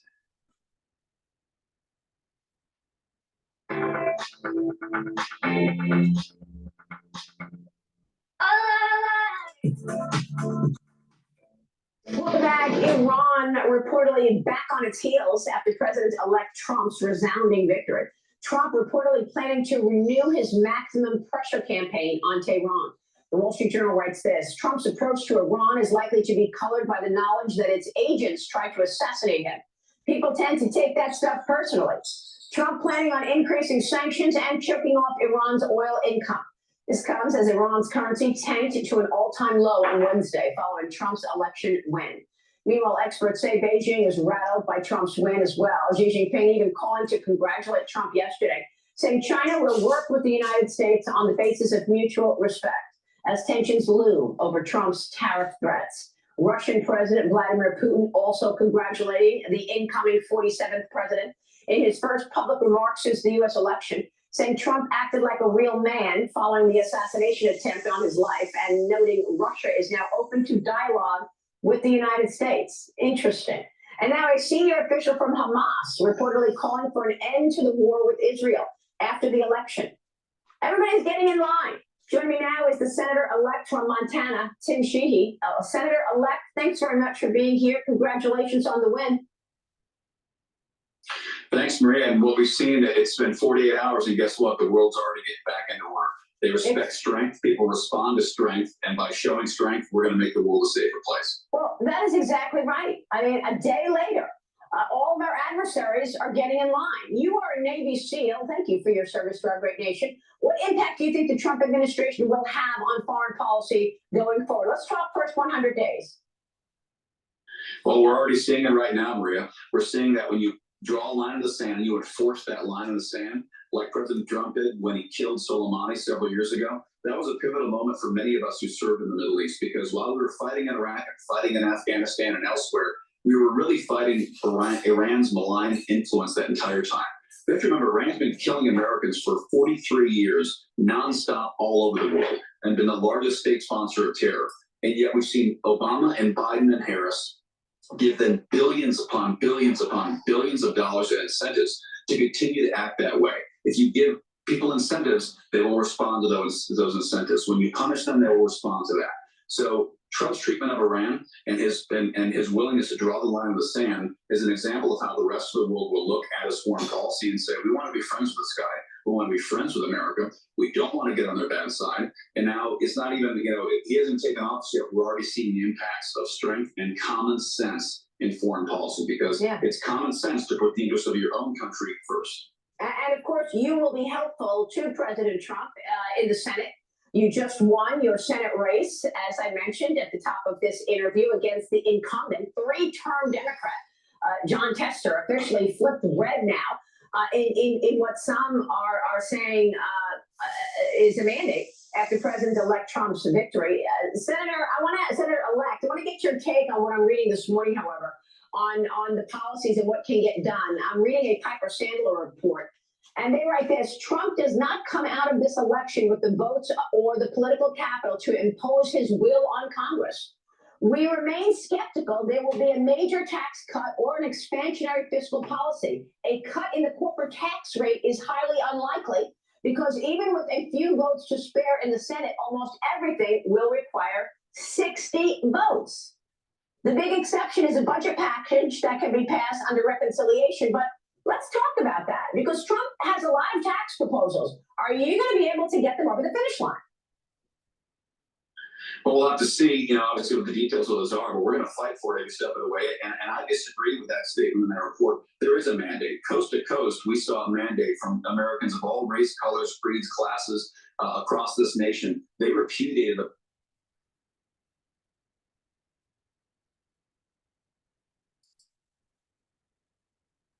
policies of the last 3.5 years. And those policies, as you know, spanned economic, cultural, foreign relations, military. The entire grab bag of ridiculous DEI America-last policies was thrown out the window on Tuesday, and America made clear that they want to get back to common sense. So I think there is a mandate. I think my win shows, a three-term incumbent by 8 points, Trump winning the popular and the electoral college. So I think there is a mandate. There's no question we're going to have a challenge, arm wrestling and knife fighting in the Senate and the House, getting some of these policies through legislation. It's going to be tough. I don't think anyone thought it was going to be easy. But we're certainly going to fight for tax cuts because, letting Americans keep the hard-earned money that they've made in their pocket is the best thing we can do for the American people. And trying to take that money and giving it to failing bureaucracies that simply ask for more when they go through the previous amount is unacceptable. We got to stop doing that. We're going to make the government accountable financially. So where do you think the common ground is on some of Trump's policies that you think you will be able to get that 60 votes that you need? Well, I think some of these states that now are seeing, even blue wall states are starting to see erosion of the acceptance of these far left policies. Even look at Minnesota. I mean, the popular vote in Minnesota, which is obviously the one state that didn't go for Reagan, Trump did pretty well there. So I think some of those sitting senators, like the folks who were running as Trump Republicans in the final days of the campaign, some of these blue senators that all of a sudden were running as pro-Trump Republicans, I'm going to say, it's good for my political future to be a part of policies that my people want. So I think some of those tax policies, obviously foreign policy, I think is something that most people can agree on has been a disaster in this administration. They don't want to see any more of this from Afghanistan to Iran. They're going to try to unite on that. So I think the tax fights, it's going to be tough to get to the 60-vote threshold there. There's going to be a lot that he'll be able to do with executive action, just undoing a lot of the stuff that Biden did in the first place. That's the best thing he can do on day one, and I think he will.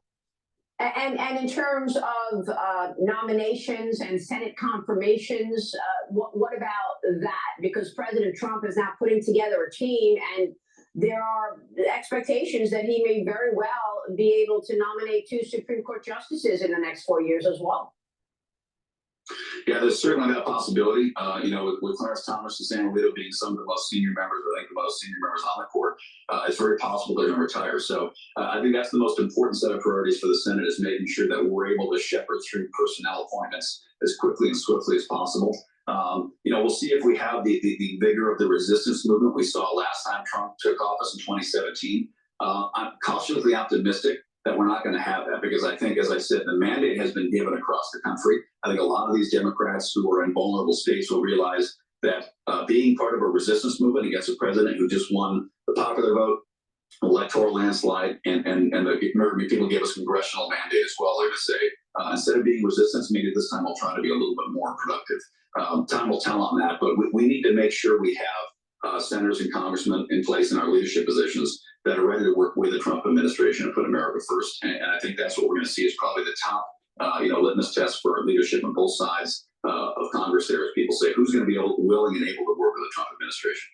All right, Senator-elect, good to see you this morning. Before we go to the next video, please go to my store, the-studio-reykjavik.com. The link is in the description of this video and all my videos.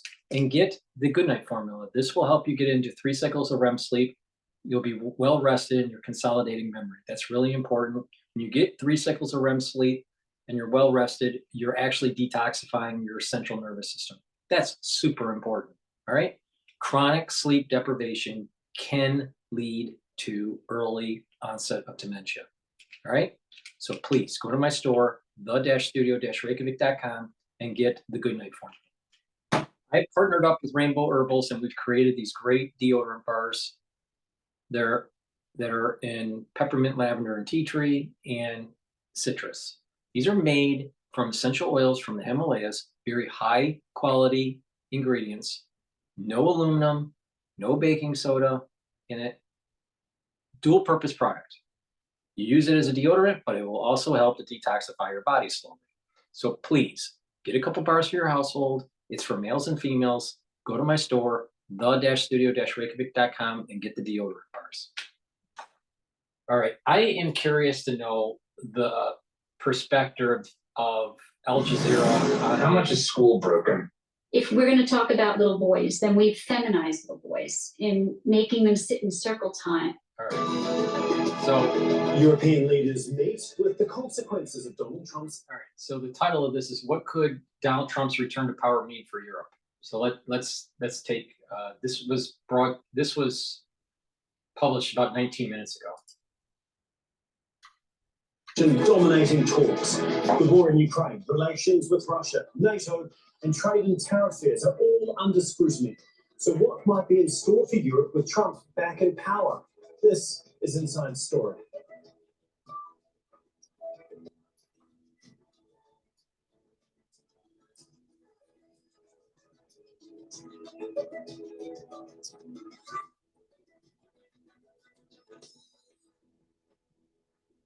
Hello and welcome to the program. I'm Tom McRae. European leaders gathered just as Donald Trump's election win unfolded, not to celebrate his victory, but to analyse its implications at a summit planned long before his win.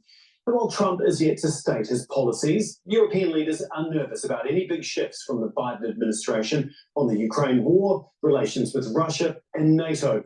The war has led to militarization levels within Europe not seen since World War II, with fears of it widening into a full-blown conflict between Russia and the West.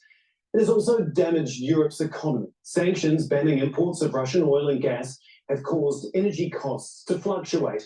The continent's industrial powerhouse, Germany, has been hit particularly hard, now in a second year of recession.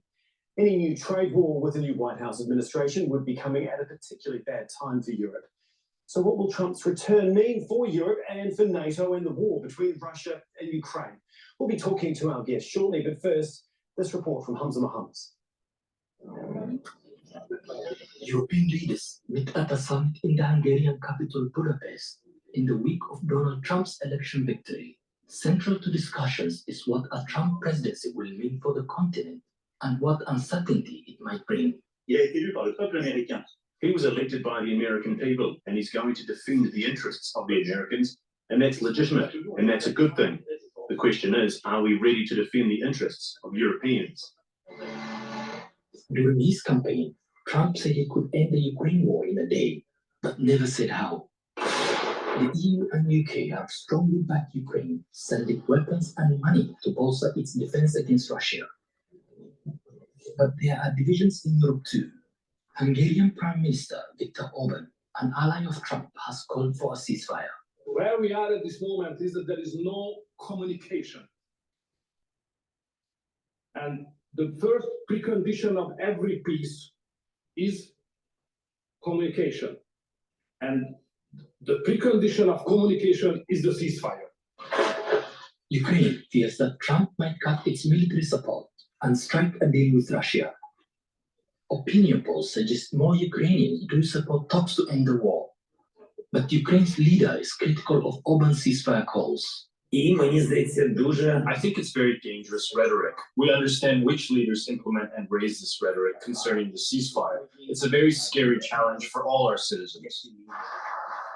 US and Russia relations have effectively collapsed since the war, but Putin says he's open to talks with Trump.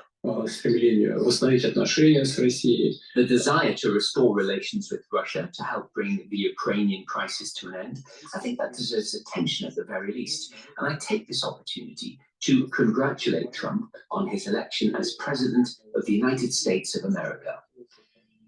In the past, Trump accused NATO members of not spending enough on their own defense and relying too much on the US. He even threatened to pull out of the alliance. In one campaign speech, he said he would encourage Russia to attack countries that don't pay their way into NATO. Reducing military reliance on the US is now high on the European agenda. We must do what is necessary for our security together as the European Union, as Europeans. This will be particularly successful if everyone makes their contribution. The US and Europe are military allies, but there are fears of a war on a different front, trade.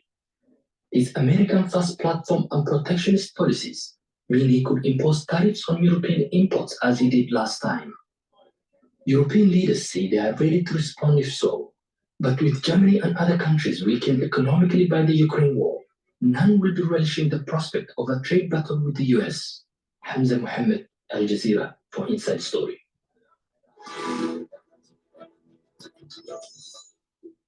Okay, let's bring in our guest now. And this is Philip Short, a biographer of Vladimir Putin and a former foreign correspondent with the BBC. Before we go with the panel, please go to my store, the-studio-reykjavik.com, and get the supplements and boost up your immune system and slow down the aging process and have more energy, detoxify your body, just have more longevity, all right? It's something that I do every day. Some of the products that I take are omega-3. This helps with your lipid profile. This lowers LDL and increases your HDL levels. That's really important, all right? In addition, omega-3 helps to prevent the red blood cells from sticking too much. So it's slowing down overclotting, all right? Omega-3 taking every day will improve your cardiovascular health. Why? Because you're preventing the clotting, overclotting, the oversticking of the red blood cells, and you're bringing down your LDL levels. And when you bring down your LDL levels, you have less LDL that's going to be oxidized that builds up plaque. Take this every day to improve your cardiovascular health. Really important. Digestive enzyme complex. When we get older, we need a little bit of help for our pancreas. This is a great way to help your pancreas. Why? Because the pancreas secretes enzymes to break up carbohydrates, lipids, and proteins, all right?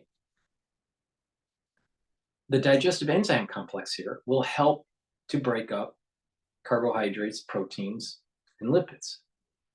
So you can absorb those nutrients and lower the stress on your pancreas. That's really important when you get older. If you're an athlete, if you want to recover quicker, take the digestive enzyme complex so you can extract those nutrients in and recover, do your post-recovery. All right? Please go to my store, the-studio-reykjavik.com, and get the digestive enzyme complex. In addition, there are enzymes in here that will break up glycoproteins. That was really important. Remember in 2020, there's something called the spike, right? All right. So you need proteins that you need proteolytic enzymes that'll break up glycoproteins. There are enzymes in here that'll break up glycoproteins. In addition, this has bromelain in it. And that's fibrinolytic. That means that it'll help to break up clots. And this is synergistic with omega-3. Why? You can break up clots with bromelain, which is an enzyme that's in here. And you're having the red blood cells not sticking as much because you're taking omega-3. Now, do you understand why I kept on saying it's really important to take omega-3 and digestive enzyme complex during the crisis? Please go to my store, the-studio-reykjavik.com, and get the digestive enzyme complex. And lastly, it's really important to take a multivitamin every day. Why? Because it's a cofactor for enzymatic activity. And with these cofactors, you're going to have the proper enzymatic activity and the proper processing of the cells, the proper metabolism, the proper execution of what that cell's supposed to do, because you gave it the nutrients it needs. So please go to my store, the-studio-reykjavik.com. This is an easy to digest multivitamin. You should be taking a multivitamin every day, no matter what age you are. Please go to my store, the-studio-reykjavik.com.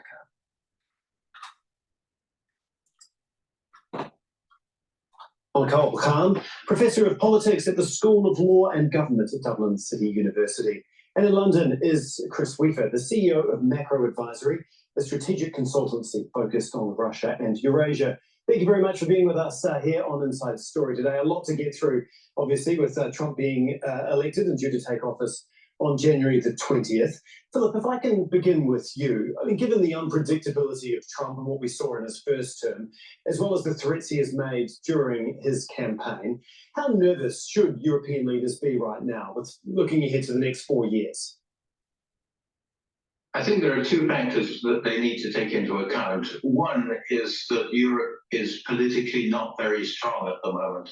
If you look at the two main countries, France and Germany, France, President Macron does not have a majority in parliament, which means he can't pass legislation, and the German government has just collapsed. This is not the greatest situation to meet the return of a very disruptive and radical president in the United States.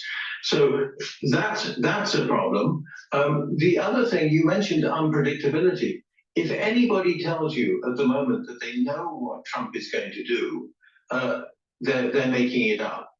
Trump himself probably has not yet decided exactly what he's going to do towards Europe or even towards Ukraine and Russia. Certainly he will try to do something to fulfill his campaign pledges of ending the war with Ukraine. But how he's going to do it, again, it's very much up in the air. So for the next few months, I think we're great uncertainty. Yeah, I guess from what we know from what he has said and how he's acted in the past, that it will no doubt be America first and foremost, and that will form the basis of most of the decisions that he makes. Donka, given the political and economic fragility that Philip was talking about there, that seems to be spreading across Europe, especially in Germany and as well as France, I mean, is Trump's win basically coming at the worst possible time for Europe? Yes, it is. Not least because Europe is at war because of the Russian invasion of Ukraine. Europe is not united. We have a European Union, but despite the name, it's not a unitary state and certainly doesn't act as a major geopolitical actor. And it's not secure, simply because for many years the member states haven't really invested in defense. That's why we have that dependence on the US security umbrella, which is, of course, institutionalized in NATO. And for some time in European elections, there's been a battle for the soul of Europe, if I can call it that, between two very different visions. You could say that either Europe integrates and becomes stronger and becomes an actor in its own right, or it fragments. And we've already seen what that can lead to in the case of Brexit. But we have other players within the European Union, spoilers with an illiberal nationalist vision, who are mini Trumps, you might say, in Europe. So they're going to be very emboldened. Viktor Orban yesterday in Budapest was like a cat who's just had his cream. I mean, he was more or less able to say, look, I told you so. My vision is ascendant. Your vision of a European Union based on liberal values is in decline. Yeah, he certainly made that point very strongly yesterday. It looked like his gamble over the last few years has paid off with Trump winning the White House. Chris, is Europe prepared for the potential economic storm when it comes to trade and tariffs that Trump could bring over the next 4 years? And if not, why not? And what does it need to do to prepare itself? Well, I think as the previous two speakers have said, I've noticed the Europe is not in a good position economically or in terms of political unity. So if it is challenged. You know what's amazing is you had an international community that was demonizing Trump in his first administration, and he's coming in his second administration, and everything is just falling apart. You know, the whole international community is falling apart. It's almost as if they're being cursed because of what was going on post October 7th. All right. But the thing here is that there's some big things are going to happen positively for the United States. We just got to stay the course, be humble, and focus on those pillars: God, country, and family, and things will turn out. There's disunity in Europe, and they're going to have to start preparing. They need to pay their way in NATO. They need to stop, thinking that there are going to be people in our government, in the United States government, that is going to allow the European Union to walk all over the American worker. No, that's over. That's over. It's time for America first. There's nothing wrong with that. There's nothing wrong with America first. And oh, by the way, what other nation in the world is going to do the big things? The next big leap for mankind. So just get out of our way, Euro lovers, and just let Americans do what they need to do. Get the job done. By a more assertive US and a more aggressive US presidential policy, then it's not in a good, a position to defend itself or to come up with, responses. So, it is certainly expected that Donald Trump will focus a great deal on trade and the economy. We have to remember that, he won the election on domestic issues, not on foreign policy, but on domestic issues. He has promised people that he will improve the economy. He's promised people better jobs. He has promised people that he will, stop the import of cheap goods that are taking away American jobs. So a trade battle, trade war might be a bit too much. We could certainly say to be a lot more aggressive with China. We had that before. And of course, it is something that the Biden administration is beginning with as well. So Trump will, first of all, go after China in terms of tariffs and to try to rebalance trade with China. But there will be implications for Europe as well. And I think it certainly will be up to the European leadership how that proceeds, how they engage initially with Trump. If they put the barriers up themselves and want to defend Europe and not to engage, then I think it'll be tough. But if there's more engagement, then perhaps we might see it easier in terms of negotiating with the US relative to US and China, which we expect to be very tough. Obviously, a lot of it will depend on how united Europe can remain. Philip, we heard Emmanuel Macron, the French president, say Trump is going to defend the interests of Americans. The question is, are we ready to defend the interests of Europeans? I mean, are Europeans leaders, are they ready to do this? And how do they actually go about trying to do that and stay united when, as we've seen, it is particularly fractured at this point in time? The European Union experiment failed. It will never be unified. Why? Too much history, too many languages. It'll never work. They're trying to be America. It'll never be America. They're always going to be secondhand. It's a wonderful question, and I wish I had an answer. I wish any of the European leaders have an answer, because I don't think they really do. I can see them doing two things.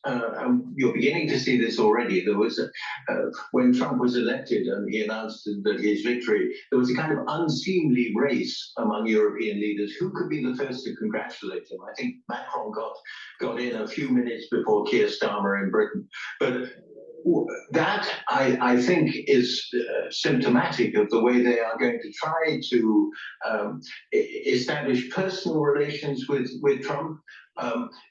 Giorgia Meloni in Italy already has quite a good relationship with him. That is a way that individual European leaders may see of trying to kind of smooth things over and make it a less contentious relationship. It may be a wish and a prayer because Trump is pretty practical about these things and personal relationships don't matter that much to him. The other thing I think you were talking just now, we were talking about tariffs and trade war, is Trump hates trade surpluses, trade deficits for America, surpluses for other countries. And of course, China is the big target for that, but Europe also. So I think we may. BBC is announcing in my notification here, U.S. Justice Department charges Iranian man in connection with alleged plot to kill Donald Trump during election campaign.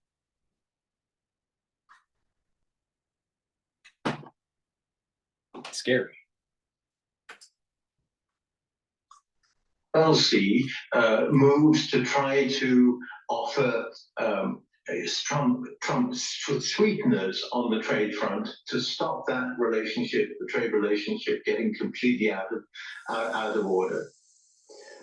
Just staying on the trade issue and tariffs. I mean, Trump put tariffs on 25% on steel, 10% on aluminium in 2018 when he was last president. So this is a real possibility that he could do something like this to Europeans. Probably not as bad as what he's threatening against China, as we know. Donica, where do you see this falling? And do you think it's a real threat, or is he just going to use that as a threat to try and get what he wants?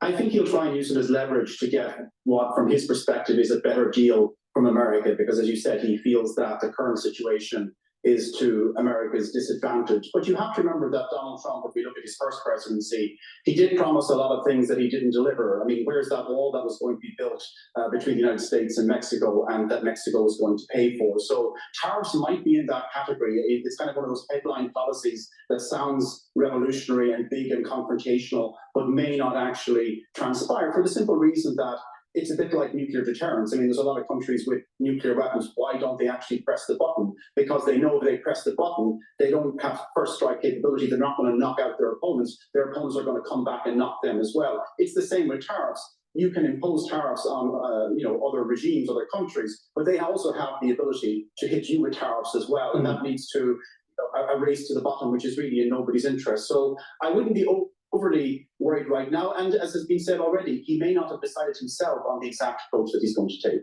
Yeah, Chris, we've heard some economists warning of profound economic losses for Europe. I mean, that potentially the EU GDP could fall by 0.5 percentage point and cost Germany alone $190 billion over the 4 years of the Trump presidency. I mean, is that being overly dramatic at this point in time? Absolutely overly dramatic, I think, is a good way to describe it.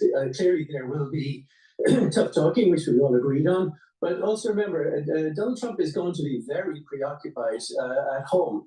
He has, of course, the whole legacy of legal cases to deal with.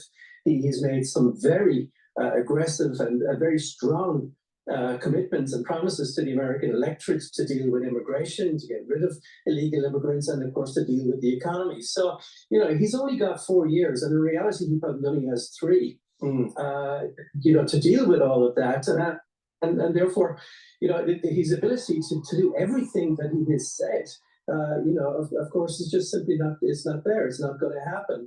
I think he will look for a couple of strong victories on the international stage, and here, of course, we're talking primarily, I guess, about Ukraine, Russia, and Israel, Gaza.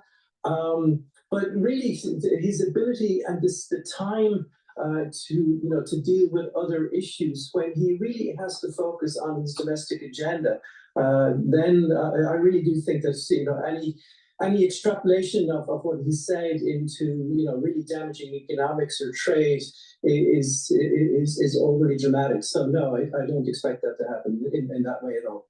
Yes, and what he says doesn't necessarily mean what he will actually do or what he'll be able to do, as we saw in his first 4 years. Yeah. Yes. Philip, if we can move on to the war in Ukraine, because obviously that is one of the major issues that has been dominating over the last few years when it comes to Europe and the Russia-US relationship. I mean, Trump said he could end the I think Trump is going to be a wrecking ball for the EU. The war in a day without giving any detail as to how he would actually go about doing that. I mean, obviously it's going to take longer than that, but it still stands that he wants to see an end to it in some way, shape or form.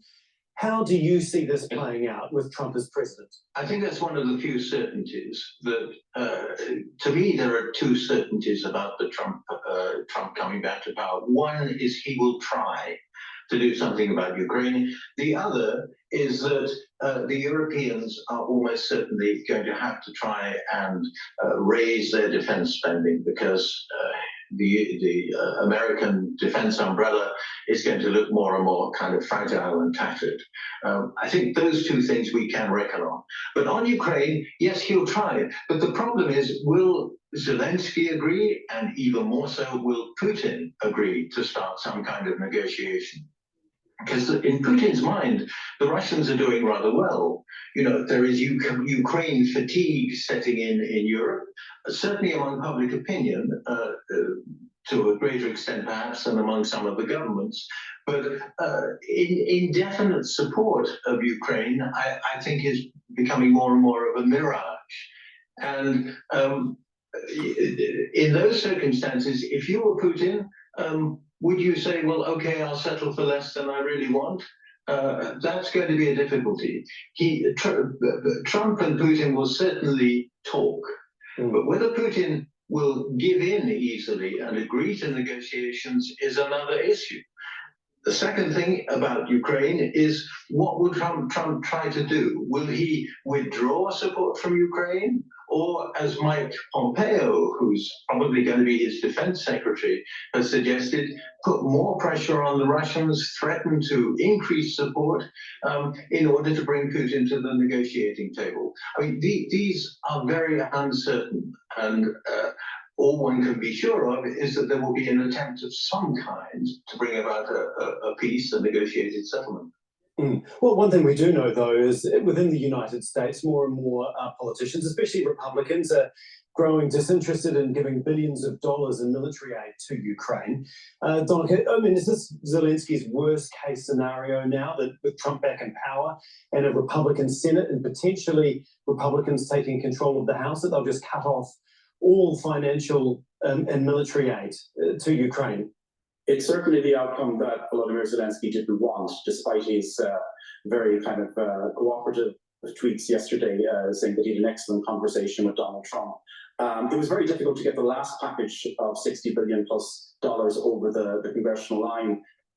It's going to be, I think, nigh impossible now, because Trump has made it clear, I think, if you can detect a plan, that he'd like to freeze the conflict more or less where it is. And I think when he says he'll have a phone call with Zelensky and Putin, he'll be more or less communicating to Zelensky that they will receive no aid. Now, that, of course, assumes that Zelensky will then recommend to these people to stop fighting. There's no guarantee there. And, of course, Putin doesn't seem to, in that sense, Trump is on the same page as Putin, that he doesn't give a lot of agency to Ukraine. He sees it as a pawn in a much bigger geopolitical chess game. And you must remember that the first conversation that Donald Trump had with Zelensky back in 2019, when Zelensky became president, was essentially to shake him down, where he more or less dangled $400 million of congressional aid, which had been approved, over Zelensky's head and said, I won't give it to you unless you dig up some dirt on the Biden family. So that was a very inauspicious start. As has been noted elsewhere, I mean, he has a very transactional view of relationships. So there's no emotion there. His view is that this is very much a European conflict. It shouldn't be America's responsibility to fund it or get involved. So he's going to try and, from his perspective, disengage. And that means, I think, a very disadvantageous situation for Ukraine. Yeah. Chris, obviously we know that Trump wants European nations to up their defence spending for NATO. Can they find the money, especially in the economic times that many of these countries find themselves in? Well, with great difficulty, is absolutely right, because, as you say, across the board in most European countries, there are, severe social issues, housing issues, funding of social services, healthcare, education, etc. And then pretty much all countries in Europe are dealing with that or some variation on it. So it would be extremely difficult for a government to say, well, we're going to, effectively take money away from other other areas of spending, kind of more domestic areas, in order to build up the military and sustain the war. So with great difficulty, I think, is the answer to that. Maybe the whole problem is that these social programs, these ultra socialists, it's just a failure. It's not productive. This is the point that Trump is making. You know, it's not fair for the American taxpayer to have to fund other countries' military defense. Well, they're doing domestic spending and bolstering up their, the European citizens. No, because it's on a false pretense, the stability of their economy, because it's based on the backs of hardworking American taxpayers. No, pull that out. The Europeans need to be paying for their own way.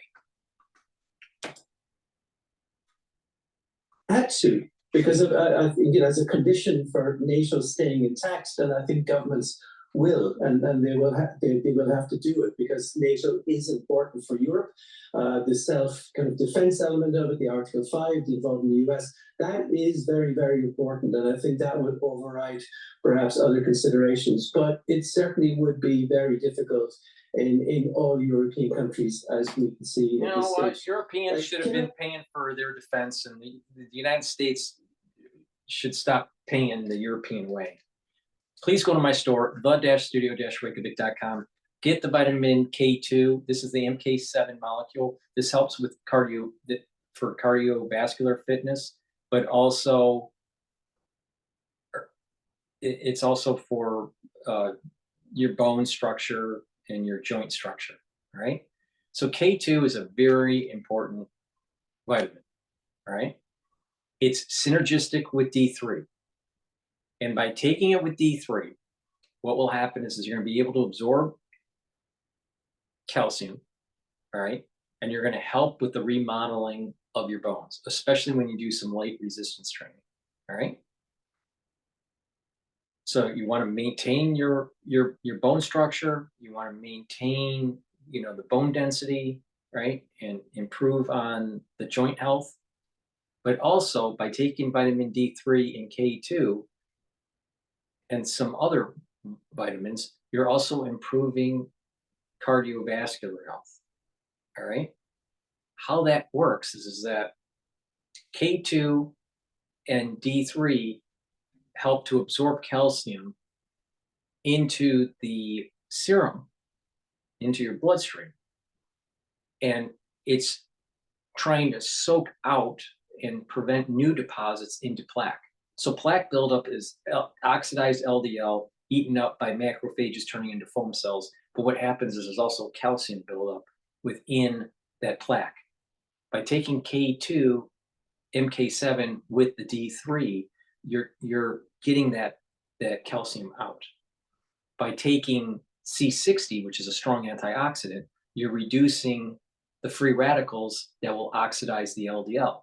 When you take omega-3 and nattokinase, you're lowering your LDL levels. So you're reducing the chances of LDL being oxidized, plus you're soaking up those free radicals to prevent the oxidation. So you're preventing new plaque from forming. And what happens is that it's slowly, that plaque buildup slowly decreases, all right? In addition, you need to take turmeric and ashwagandha. And what will happen is you're reducing that inflammatory response in the vascular system. And turmeric is also an antioxidant, so it helps with the free radical buildup, prevents the free radicals from building up, and synergistic with C60. So by taking the turmeric, the ashwagandha, the omega-3, the nattokinase, the K2, and the vitamin D3, right there is a stack for you to control your blood glucose levels, bring down inflammation, soak up those free radicals, reduce the LDL, reduce calcium depositing, and you're slowly healing your vascular system and preventing new deposits of plaque. So please go to my store, follow my protocols. This is stuff that I do every day, all right? Vitamin K2, MK7 is a dual purpose product. It will help with bones in your joints, but it will also help with your cardiovascular system. So please go to my store, get the K2, MK7, stack it with D3 and those other supplements that I mentioned if you want to help with your vascular system and prevent and reduce plaque buildup. And since we were talking about vitamin K2, like I said, it's synergistic with nattokinase. Nattokinase and omega-3 help to bring down LDL levels and increase your HDL levels. Plus, nattokinase helps to break up clots, right? Because it's fibrinolytic. So it's a dual purpose. Go to my store, the-studio-reykjavik.com, take nattokinase, improve your lipid profile, lower your LDL levels, increase your HDL levels, improve your cholesterol count, and break up clots. It's a great product, and it's synergistic to this protocol that I just mentioned with the K2. Please go to my store, the-studio-reykjavik.com. Or don't pay attention to me and, have a heart attack. It's up to you. It's up to you. I told you what you need to do to improve your health. It's very simple. Go to my store, the-studio-reykjavik.com, and follow what I do. Make one point. Yes, we talk about what Trump may do. One of his statements, and I know he's made, of course, lots and lots of statements, sometimes contradictory, but one of his statements does very regularly get repeated in Moscow by officials, which is the statement he said about how he would start the process of peace, which is effectively carrot and stick. He said that he would say to President Zelensky, you have to start talking or we will withdraw support. But if you do start talking, then we'll help you rebuild. But he also said he would say at the same time to President Putin, you have to start talking or we will allow Ukraine have better missiles and longer range missiles. And if you do start talking, then we start to ease sanctions. So again, as Donica say, it's this kind of deal-making aspect of Trump that we've become used to. But that's what Moscow expects.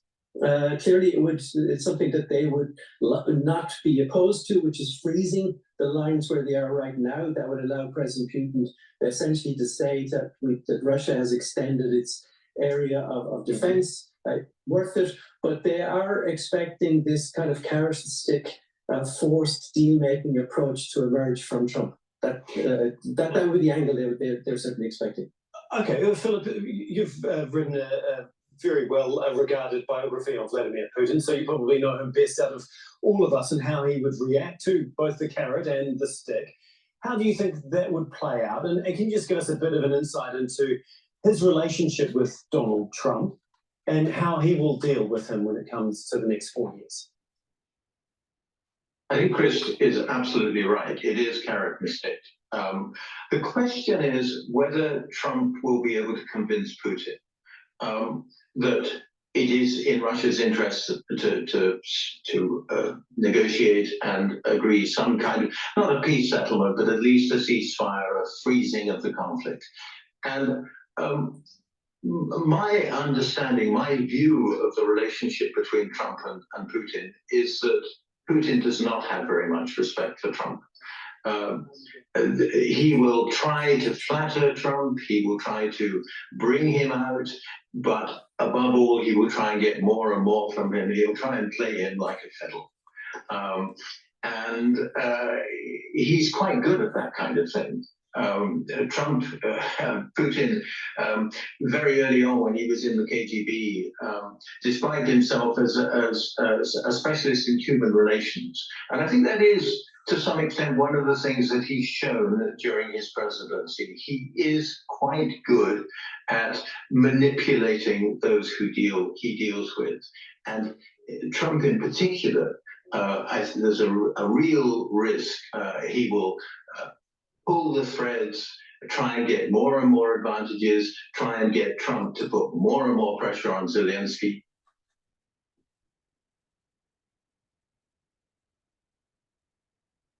I don't think that's really the case. I don't think it's that. See, this guy is coming from that whole, Russian interference and that you know, they can hypnotize Trump to do whatever they want. I think Trump is a little bit more chaotic and self-determined, and not be hypnotized by Putin. I mean, come on, this is like a old Cold War BS. So that he gets a much better deal than Trump initially would have had in mind. And that has been one of the major criticisms of Donald Trump, especially by Democrats, that he is basically in the pocket of Putin when it comes to Europe. Donica, if we can just finish up, we've talked about all the problems that are facing Europe and what the next 4 years could look like with a Trump presidency. I mean, are there any silver linings, though, for Europeans? There is one potential silver lining, and I think Macron captured it yesterday when he said that, look, in terms of geopolitics, the world is divided into herbivores and carnivores, those who are eating the vegetables and those who are eating the meat. Europe is a herbivore, and it risks being devoured by carnivores unless it ups its game.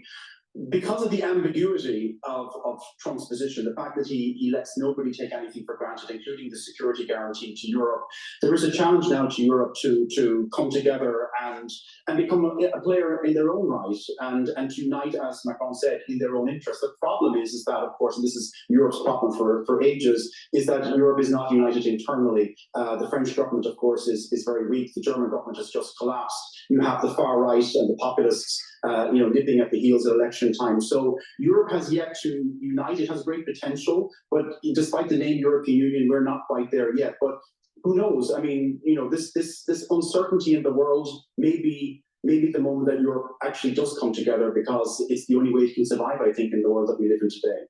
Yeah, that's. I know the Polish Prime Minister said that they need to finally grow up and believe in its own strength.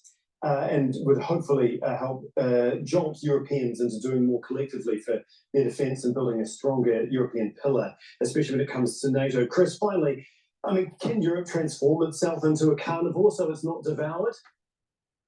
I hope so. As a European, I absolutely hope that all of these kind of global events in the US and elsewhere will force Europe to get its act together, to become more coordinated, to one day wake up and realize that the European continent is as powerful, or can be as powerful as the US or China, and act accordingly.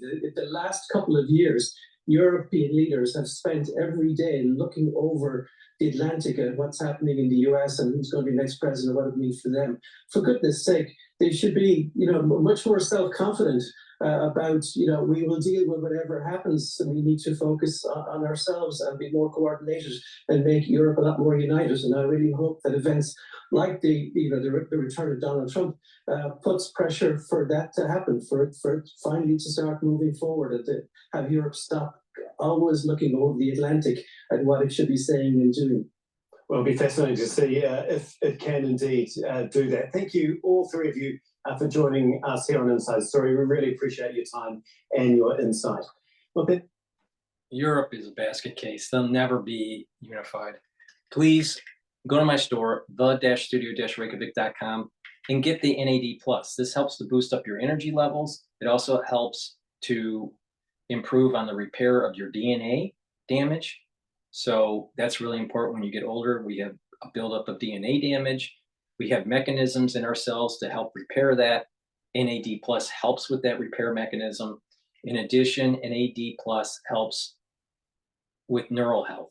Very important as you get older. So please go to my store and get the NAD+. It's something that I've added to my protocol stack. Ubiquinol, something I've been taking for years. And this is a very high bioavailable CoQ10, all right? So ubiquinol is the active form for CoQ10, and you need that as an antioxidant, so it's synergistic with C60. So ubiquinol is an antioxidant. It'll help with improving your energy levels, and it help improve your neural health. Very important to take as you get older. Please go to my store, the-studio-reykjavik.com, Reykjavik.com and get ubiquinol. Ubiquinol, again, is the active form for CoQ10. It is the high bioavailable CoQ10, all right? This is the best that you can get. Go to my store and get the ubiquinol. All right, what's going on with Bloomberg here? Are they going to commercial break or not? 5%. The Russell 2000, incredible, up 7%, the best week going all the way back to 2021, the highest level since that. But we also have that Dow higher and the NASDAQ higher. In fact, right now, as I speak, so if you look at this board, the Russell 2000 up at more than 8%. So these big gains in the Trump trade, the certainty around who the next president of the United States is, Donald Trump, investors really liking that. His economic policy that they are assuming will be put in place, tax cuts, protectionism. It's interesting, though, there are some parts that have fallen away. But one way of looking at the Trump trade and one way to say that this week is not new is DJT, Trump Media and Entertainment. It is up more than 140% from the September lows. At that point, VP Harris led him in the predicted odds pretty significantly. But from that low, the stock higher, that was and is really still the market's way of voting for Donald Trump back then and saying that they thought he would be the next president of the United States. And it was a correct vote. Trump trade still turning away from emerging markets, China stocks. Abigail, this continues. It does continue. It's really interesting because the NASDAQ Golden Dragon Index, that HXC, it's down nearly 5% today. So really bucking the trend of the gains that we're seeing. Now, this is interesting because I read one headline saying that the reason that China stocks were down in the Asian session and also this index is lower has to do with the idea that the stimulus folks wanted out of China is not going to happen now, that President Xi of China is going to hold off for when President-elect Trump is in office to offset the possibility of the 60% tariffs. Do we know that there's 60% tariffs? No, that's the beginning of the negotiation, but it is certainly a strong stance. And it's interesting to see that maybe it's already shaping what's happening over in China. Abigail, thank you so much. Abigail Doolittle, Bloomberg Markets correspondent, with us on Balance of Power as we connect the dots between this campaign and the markets. Fascinating headline, Kaylee, coming from Punchbowl here as we talk about the prospect for our relationship with China, the downturn in China stocks. This won't help.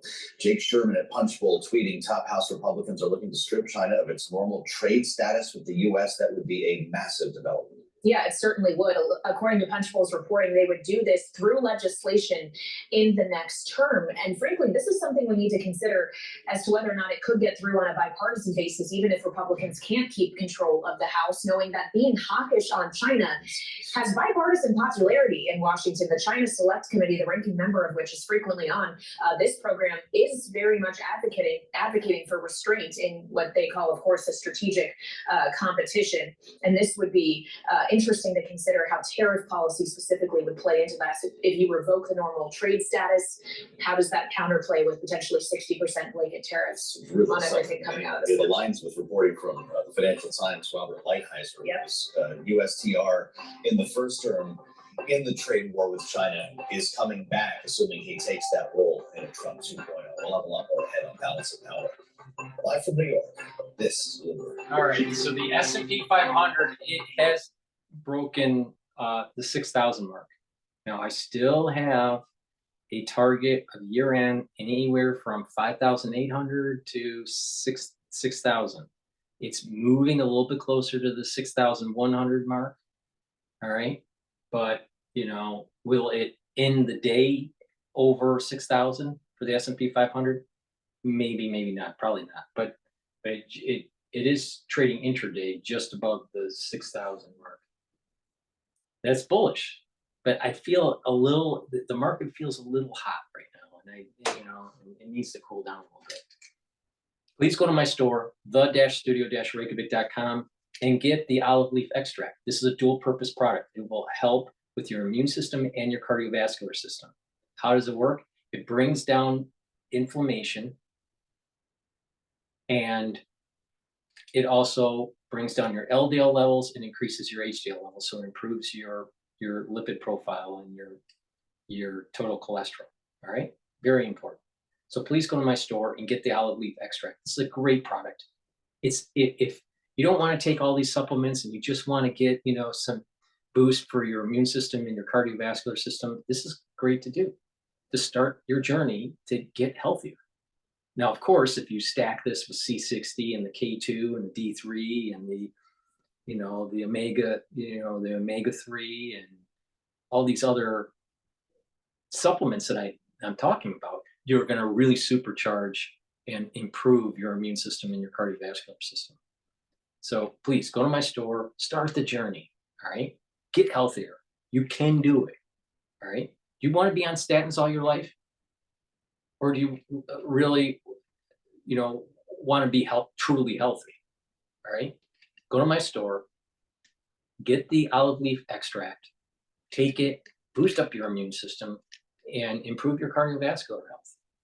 And filter your water, eat better, and you're going to notice that your body is improving. And you follow this protocol that I've developed and that I take myself, you're really going to supercharge your body. You pay now or pay a whole lot later. It's up to you, but it's going to happen. If you don't take care of your body, it will fall apart when you get older. That's 100%. 100%. You're going to have problems when you get older. All right. So please go to my store, follow the protocol, start the journey if you haven't already. And the ones that have started the journey, keep on going. Don't stop. There's going to be added benefits as the years go on. Go to my store, the-studio-reykjavik.com, and get the olive leaf extract. It's important to detoxify your body. A great way to detoxify your body is to take my zeolite. It soaks up those heavy metals, those toxins, those chemicals, like the forever chemicals. You can take this year round. You just take a couple drops underneath your tongue, just small drops, just 2 drops underneath your tongue and drink water, and do that every day. Or you can just detoxify your body once or twice a year. It's up to you. Obviously, if you do it every day, it's going to be more effective. And, for the ones that are doing it once or twice a year, take a few drops underneath your tongue and drink the filtered water and use up the bottle. Do that each day and use up the bottle. So you take just a few drops underneath your tongue, drink the water, do it every day until you're done with the bottle, and do that once or twice a year. But it is more effective if you maintain it year round by just taking a couple drops underneath your tongue and then soaking up those toxins, chemicals, and heavy metals. How it works is that it's a negatively charged molecule. Zeolite is a negatively charged molecule that will attach to positively charged molecules, heavy metals, chemicals, toxins, and bind and allow you to urinate that out in 6 to 8 hours.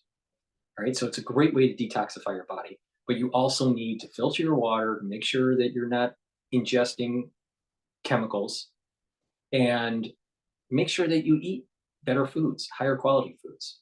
So you're stopping it at the input point, and you're soaking up what is in your body. And over time, you're going to improve your health.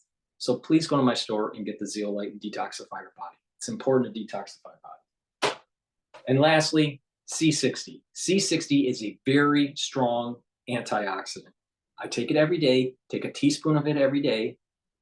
Soak up those free radicals and improve your mitochondrial health and boost up your ATP. You need ATP for proper cellular processes, so your tissues are performing properly. You slow down the aging process, you'll have energy, and you need that for your neurons, you need that for your immune system. So please go to my store, the-studio-reykjavik.com, and get the C60. I have it in an extra virgin olive oil, MCT coconut oil, or avocado oil. All right, take a teaspoon of it a day, every day. It's very potent, it's very important, and it's part of the 3rd pillar of my protocol. Remember the 3 pillars: neutralize pathogens, bring down inflammation, soak up free radicals. Please go to my store, the-studio-reykjavik.com, and get the C60. That's the end of my broadcast. Again, go to the store, the-studio-reykjavik.com, and improve your health. Thank you for listening and have a nice day.